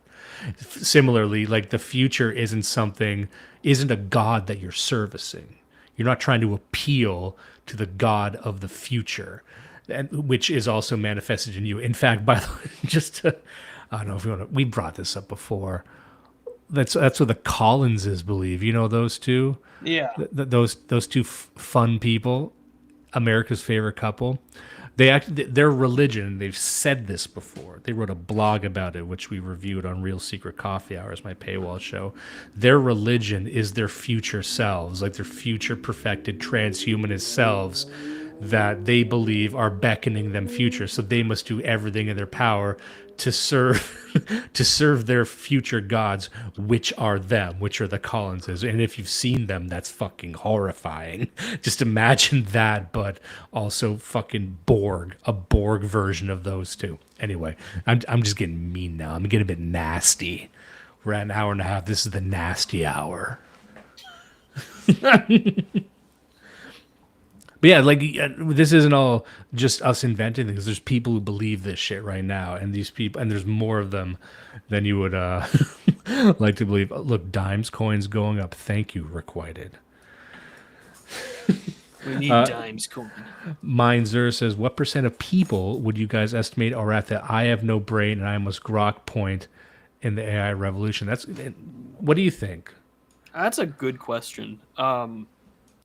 And also to relate it to the text we're covering, I think that's in the chapter or mutation of historical experience. You have this thing about asymmetric counter concepts, and this is where it's like Hellene versus barbarian, or Christian versus heathen, or even today some of that still exists online with Christian versus pagan. But you're asking yourself the question about, like, well, am I a shape rotator, or am I just like a man with no internal monologue, right? Like, we come up with these counter conceptual understandings of ourselves versus the other. And for history, that becomes a way in which you can also apply time, and also later on apply an ideology to manipulate space in order for you to have control over things. I think it's become a very clear, clearly I don't know the population number or how not, but here's my spicy take, since we're an hour and a half in. So hello to the strange, weird fed boys that are listening this far in. I hope you've enjoyed the book so far. But, like, I think that the number will surprise you, and all that it's going to do is just more or less confirm a lot of what Lothrop Stoddard was writing 100 years ago. And that, you see the grok stuff, you see people getting accused of being Indian on Twitter and the rest of that. I think that the number I don't know if we'll ever know the full number, but really what you're watching is for lack of a better politically correct term, you're just watching the rising tide of color just for internet usage.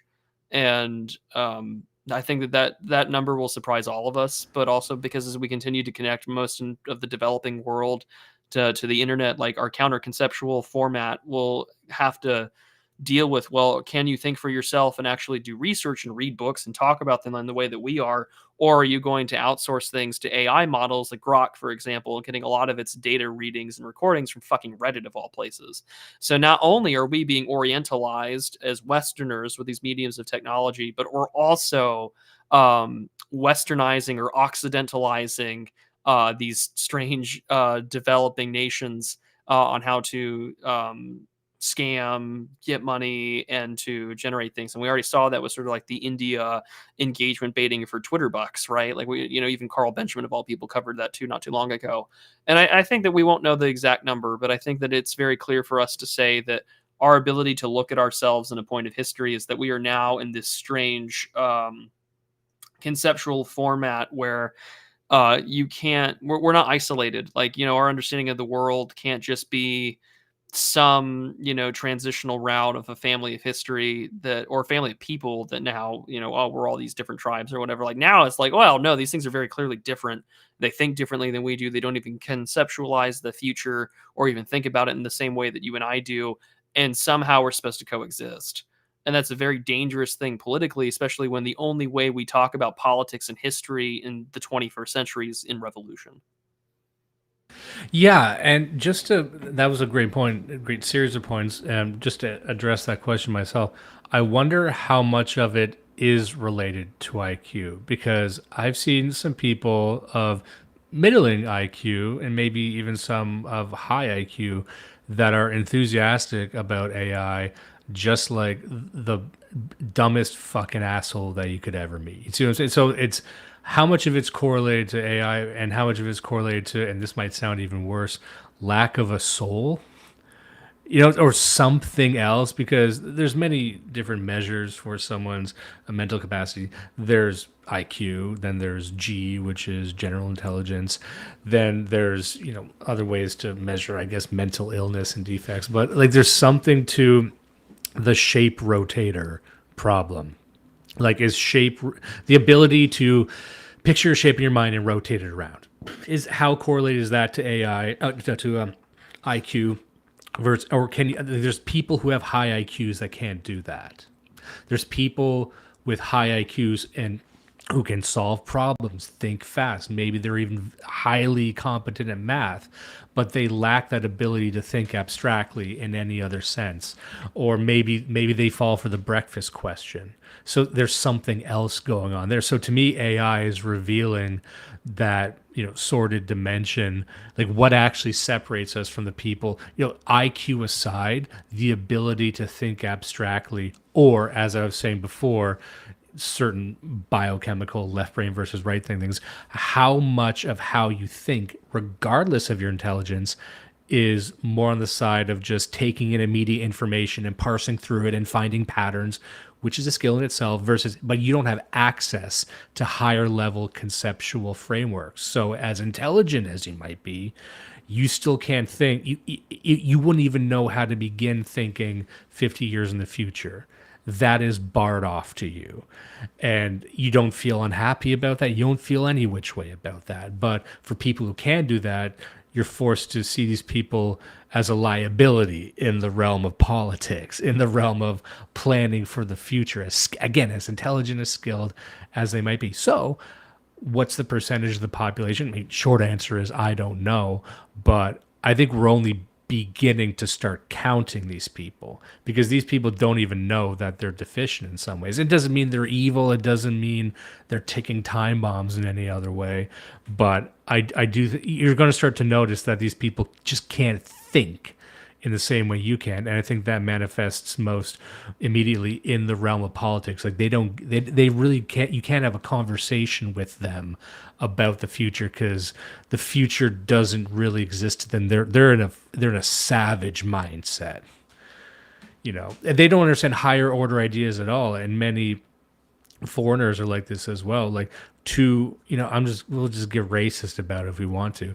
I find that with Europeans, specifically white men, we adhere to things like duty. There's these old tests that, would you behave in such a fashion if no one was watching you? If you're in the middle of the woods, would you, and you're alone for 100 miles in every direction, would you still adhere to your values? Or, as you see in China and the Middle East, do you only behave in this way when you think people are watching you? And if you're convinced no one's watching you, or you're convinced you can get away with something, do you do it? Now, for a European man, they wouldn't do that because there's a principle to it. I'm not going to do this thing because I don't believe in it. It's not even because I think God is watching me. There's something deeper than that. That is not accepted in the rest of the world. The entire rest of the world is run on cons and scams and fucking treachery for everything. Every transaction. Look at what driving is like in India. You want to see? You want to see hell? I can show you hell. Look at fucking Egypt from 200 feet in the air. That's fucking hell. I know that I've seen some people talk about that recently, but you can't even understand that these people they don't believe in truth, or they don't believe that there's such a thing as like a higher order way of living. So anyway, I got off in the weeds on that one as well, but this ties into everything we're talking about. Like, can you imagine the future? Can you imagine anything? Can you contextualize? Can you spatialize anything? And most people can't. And as we talk about the end of an era, the end of an epoch, a paradigm shift, I think the casualties of that are going to be the people, not even necessarily low IQ, but the people who can't even think abstractly and don't know when they're falling into the orbit of a nefarious actor, neurobiological warfare. I mean, that's a whole other thing we can get into, but I need to look at the chat to see if I'm doing a good job. What do you say? What do you say? Oh, we have an Indian flag here. Good. Thanks. This is good. This is a good thing.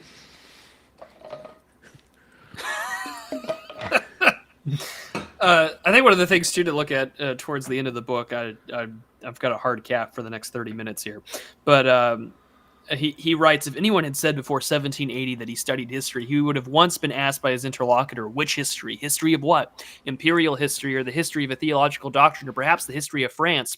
As said earlier, history could only be conceived together with an associated subject that underwent change or upon which change occurred. This new expression, history in general, was thus initially suspected as being modish, and the degree to which it was considered dubious is illustrated by the fact that Lessig, in his historico-philosophical outline of the education of the human species, avoided the expression in his history, to say nothing of the use of the term history in general without an article. The surprise is that the new concept, soon a slogan, could give rise to, were illuminated by a scene at the court in Berlin. Beister once replied thus to Frederick the Great's inquiring after what he was doing. He occupied himself famously with history. The king stopped short and asked whether that meant the same as history, because Beister supposed the king was unfamiliar with the expression, the history. Of course, Frederick knew the word history, but not the new concept. History is a collective singular without reference to an associated subject, or alternatively, object determined by narration. And again, we have semantic changes now for our perception of history. Because now we say, oh, I have a history degree. Well, what did you major in? What did you specialize in? Da-da-da-da-da. Like, and people say, oh, just history. Like, what? This is a very unfathomable thing. Even for me, it's like, well, you can't just say, oh, I study history. Like, well, there's like historiography. There's all the things that maybe that's just my Western European brain saying, like, so what did you specify in? Because you can have people interview all the time saying like, well, we're going to talk about, I don't know, Joseph Stalin. And it's just like, well, I have a history degree. Well, like, so did you study like the Soviet Union? Did you study like the Stalin's administration? No, I did the greatest hits. I did, the broad strokes. Yeah, just the broad strokes, just like vibes. There's a semantic shift in term to use for the I love this comment here by Sean Weiland. He says, history is a set of lies agreed upon, quote, by Napoleon, supposedly. It's the supposedly that I love. That's kind of the point. Like, maybe allegedly. He said it. Maybe he fucking didn't say it. Does it matter? He said it now, right? We had someone here saying my brain was mush. Rude. I know we got to get going soon, unfortunately. I think we pretty much covered everything I wanted to cover. Is there anything else that you think we missed in this book? I mean, there's plenty of things in which we can... we didn't cover the whole thing, nor should we. Or we're trying to cover as much as possible, but I think that, of course... If you want to read this, I can post the link to the wonderful book that you can read for free if you so wish. The last thing that I kind of wanted to sort of talk about, and we can sort of maybe conclude on this point, is talking about the just history as maybe in terms of anthropology, because our historical experiences are always going to be changing based on how we understand the world. In categorizing various groups and peoples and things such as that, because he argues, at least towards the end of the book in the third section, that when we look at, say, people who've written about history before, like D'Alembert and Diderot constructed a whole of history according to the spectrum of their imminent temporal rhythms. They looked for the unique conditions of historical phenomenon in particular. So what page is this? This is page 261. But they looked for, I'm just going to keep reading it. They looked for the unique conditions of historical phenomenon, in particular of the sciences and possible intellectual constructions. Men who were ahead of their times were emphasized so that they were subsequent fulfillment of their designs could be registered. The posterity of yet as unenlightened masses became a subject for their own education. The project of the encyclopedia became conceived in the consciousness of a unique historical situation. The two men saw themselves as pressed for time. Preparation of all technical potentialities and all knowledge had to be made in time for future action, even in the event of catastrophe. In this way, history constituted itself according to an imminent, anthropologically based criteria of the before and after. The criteria that were for the past no longer susceptible to change.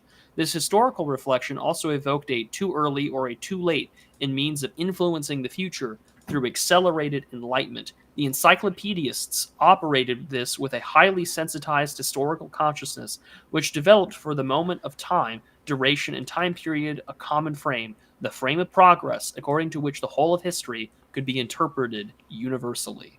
This, I think, this is building off of the expansion of one's own internal time based upon where they're in, whether it's the opening of the globe with the discovery of the Americas, or that we are now sort of changing our understanding of our relationship to God as we continue to explore. Francis Bacon had said that God for mankind, not only because of aid and benevolence, but also through a state of comparison of how we look at ourselves in comparison to something greater. And this period that he spends so much time looking at, this transitionary period from the Renaissance and the French Revolution, we're now entering sort of this new time frame, and we have to understand that what comes now with our in our modern man and the 20th century man, and even ourselves in the 21st, we have an epochal consciousness that becomes prevalent in the late 18th century. But now our temporal determinants means that we experience the future based on our own experience of time. And because for us, time is constantly accelerating, our ability to predict, to perceive the future, or the otherness of what might come in the future changes, because the future can be tomorrow. Something new can be radically deployed, a new algorithm, a new change to artificial intelligence, or how things get nudged our way, or something else mimetically, to relate to our other book, can spread like wildfire, and we can lead ourselves into one period of how we looked at things versus the other. Like, I mean, you can look at older forms of the online right as a really good example of this. Like, could you imagine even 10 years ago that we're all laughing about this guy coming down the escalator in New York, that now we're talking about, remigration, or everything in Britain has gone the way that it has, or, that we're dealing with like an exponential explosion of transgender cases that are now so socially and politically schizophrenic that ideology becomes a real question for them, because they just seem to be terminally online, and then they, kill a bunch of Catholic kids, which somehow automatically means that it's about some other group of people. But all these things about this book, we're now we have this temporal uncertainty because we can experience the future instantly. And we have to look at history through an anthropological lens, because if we don't, and we don't look at these things in terms of concepts or how we frame or categorize concepts, we lose our ability to understand history better.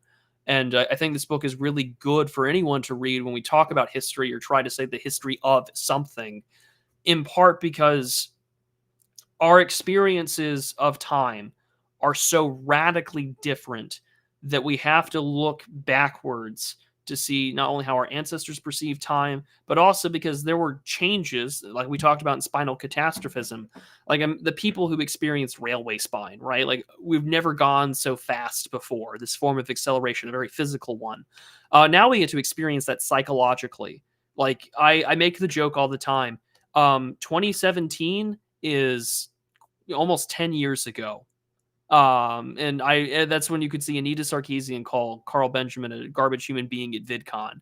For a lot of people, they find that to be this funny moment of online Gamergate politics. But you say that was our raising the flag at Iwo Jima. But like, exactly, right? That was 1,000 years ago. And again, to sort of maybe predicate this in Christian terms, you also look in the Psalter, 1,000 years, O Lord, as is a watch in the, as is yesterday, as a watch in the night. And I think that's sort of something to sort of consider, that our understanding of time or our perception of it, of course, relates differently to the divine. But even now, a watch in the night is something that we don't do, but we kind of stay up, or we kind of keep watch of things. And in doing so, we have temporalized and contemporalized all things in little boxes for little eras. We're on an arc. We're on an era. I want the lore of something. And so we lose historical truth for the sake of semantic or conceptual truth that feels good to us, because we're still in an ideological age. Whether we emerge out of that in this new epoch remains to be seen. But I think that this is why I find this book so important. Because if we don't talk about the concepts of enlightenment or science or sociology, we can easily get bogged down in the weeds of ideologically charged terms, and instead not looking at the words or the concepts and the worldviews that the people who wrote those histories back then had. Which is why I thought it was so funny to reference Stoddard again when Tucker had Oren on. He was just like, they wrote in such a different way than we did. Just read a Stoddard book and you'd see what I mean. Slip that one right in. Sure did. If I could just add on that, then and we can get going. We're talking about the temporalization of history. I'm on page 263. It says, history was temporalized in the sense that, thanks to the passing of time, it altered according to the given present, and with growing distance, the nature of the past also altered. Stated more exactly, history stood revealed in its current truth. New sites, I assume that means new time, lent the whole of a past a world historical quality. With this, the novelty of a history in emergence reflected as new assumed a progressively growing claim to the whole of history. It became regarded as self-evident that history as world history had to be continually rewritten. Quote, that world history has to be rewritten from time to time is no longer doubted by anyone these days, as Goethe soon afterwards summed up this change in viewpoint. I think that's probably a good enough place to cap that idea as any. And I love the as we're going back in time and quoting these figures, there was an assessment back then that this was happening, and we just inhabit it right now, just like a fish not knowing that it's underwater. There was a time as this was itself a transition that people were noticing. I think there's some comments earlier in the chat about how the minds of young people have been warped by AI. They don't even know how to ask certain questions anymore, or the idea is like how. And we talked about this even recently on an episode about frictionless markets. Like, how much are you surrendering your agency to AI, in the sense that you're no longer asking questions, you're expecting answers before you even ask them. So you've lost control of the problem arrow solution chain. You no longer present a question, you're expecting the answer to just be predicted algorithmically and deposited to you. And I think if you do that, elements of your brain start to die, and huge sections of your soul start to die as well. And I don't think that's inevitable. I don't think, I don't accept that that's the acceleration that we need. Because if you... It really does depend, I think, on if it sells, or if they see it, if there's a tangible productivity benefit. Like, I know Microsoft's like Copilot, they've noticed that they kind of started pulling it back in their own headquarters. So they're like, oh, this is making our workers less productive. But I saw an advertisement today. I don't watch a lot of television. I only watch television with my fiance. This is the only reason why I saw this advertisement. She's got you watching the Netflix dating shows, doesn't she? No, I'm watching like old cooking shows from like 30 years ago. But I mean, which is fine. I like to cook. But there was an advertisement that popped up. I think it's for a new Samsung phone, and it was talking about like its AI capabilities. And it's like, if there's something in your phone, shouldn't your phone be the first to answer before you? And it has like someone asking like, hey, what's the address we're going to? And then the phone pulls up the address, and then you just click on it, and then it sends it as a text. And I thought, well, that's, I mean, like, again, that expectation of an answer before, asking a question or anything like that. Like, the chain of custody for an idea or an answer or a fact is lost in that way. And for a lot of people, I don't expect them to have that kind of chain of custody. Like, I really only expect a certain kind of person. And you can say that that's bigoted or whatever, but like, Again, I think that, you know, our the IQs, or just like the historical record of like great civilizations or peoples, kind of give me a good indication, structurally speaking, like, okay, well, maybe you can build something, but like really it's been limited to like a certain geographic area. And it's not this like determinism of like, you know, guns, germs, and steel. It's not just that, and it's not that book at all, really. That book's got a lot of problems. But I mean, it really does boil down to like our temporalization and our ability to understand speed is really radical. And this is why I think it's so funny that we've swung now to a German writer after we've covered so many French writers and concepts. But I can't help but go back to Paul Virilio and him studying dromology, the study of speed, the study of acceleration, the study of accidents. Because with every new invention, we inadvertently create or invent the accident, even if that accident hasn't happened yet. We invent the first train, we've invented the first train derailment, et cetera, et cetera. And so I think that there will be a great historical accident as we have this new epoch, or this new understanding of temporalization.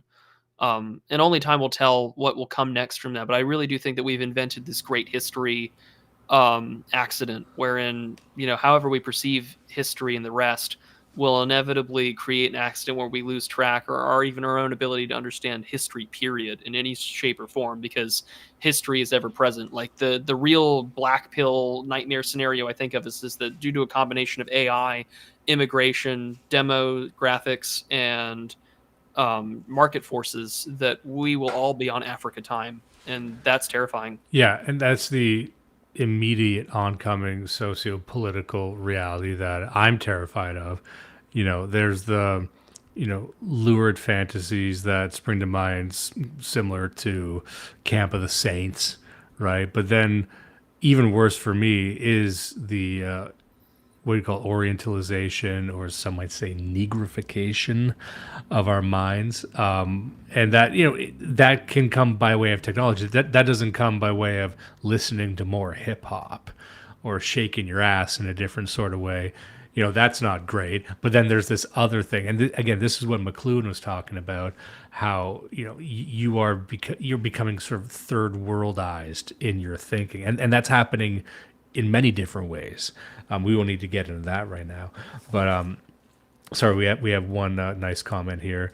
Wanted to highlight this. I hope for more of these convos between the two of you, a real treasure that I look forward to and am grateful for. Cheers from Quebec. Wow, I got a Quebec friend. What do you think about that? That's a nice. That's nice. I have one super chat over here from Mr. Wingman, who sends a very generous $10. He says, "Sup?" I says, "I'm still wanting that cultural and spiritual review of that K-pop Demon Hunters thing on Netflix. I don't know if that's going to happen, good sir, but maybe. I doubt it.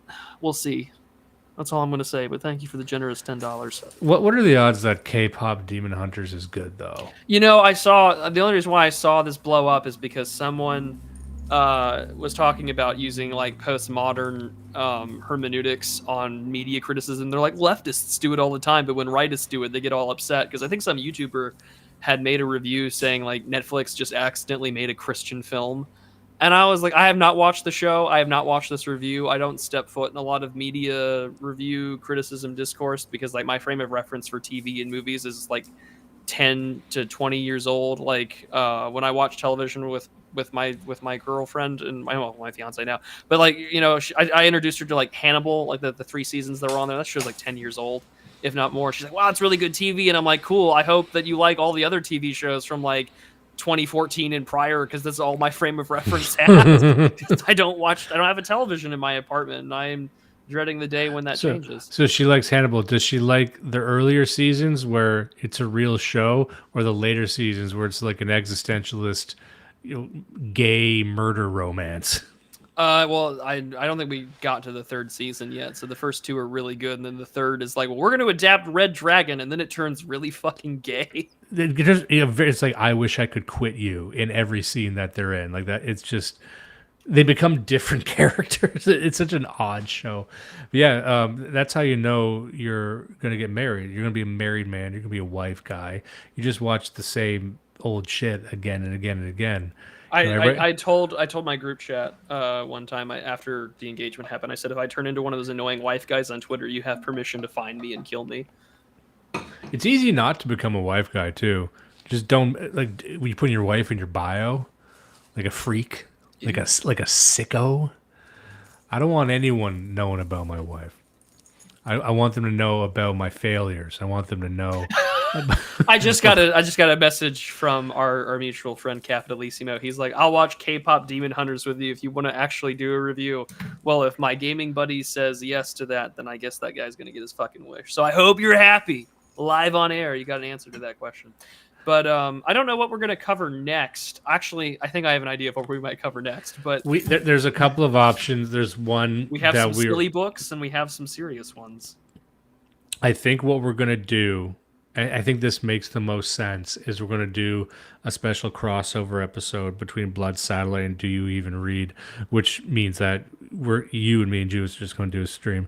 But we are going to cover Lauren Southern's book, her autobiography. It's going to be a very special bitch watch. But we will not sully the good name of Do You Even Read with that, because it's going to get messy. It's going to get nasty in that one. Outside of that, there's a book I really do want us to cover, and it is on media from Lumen.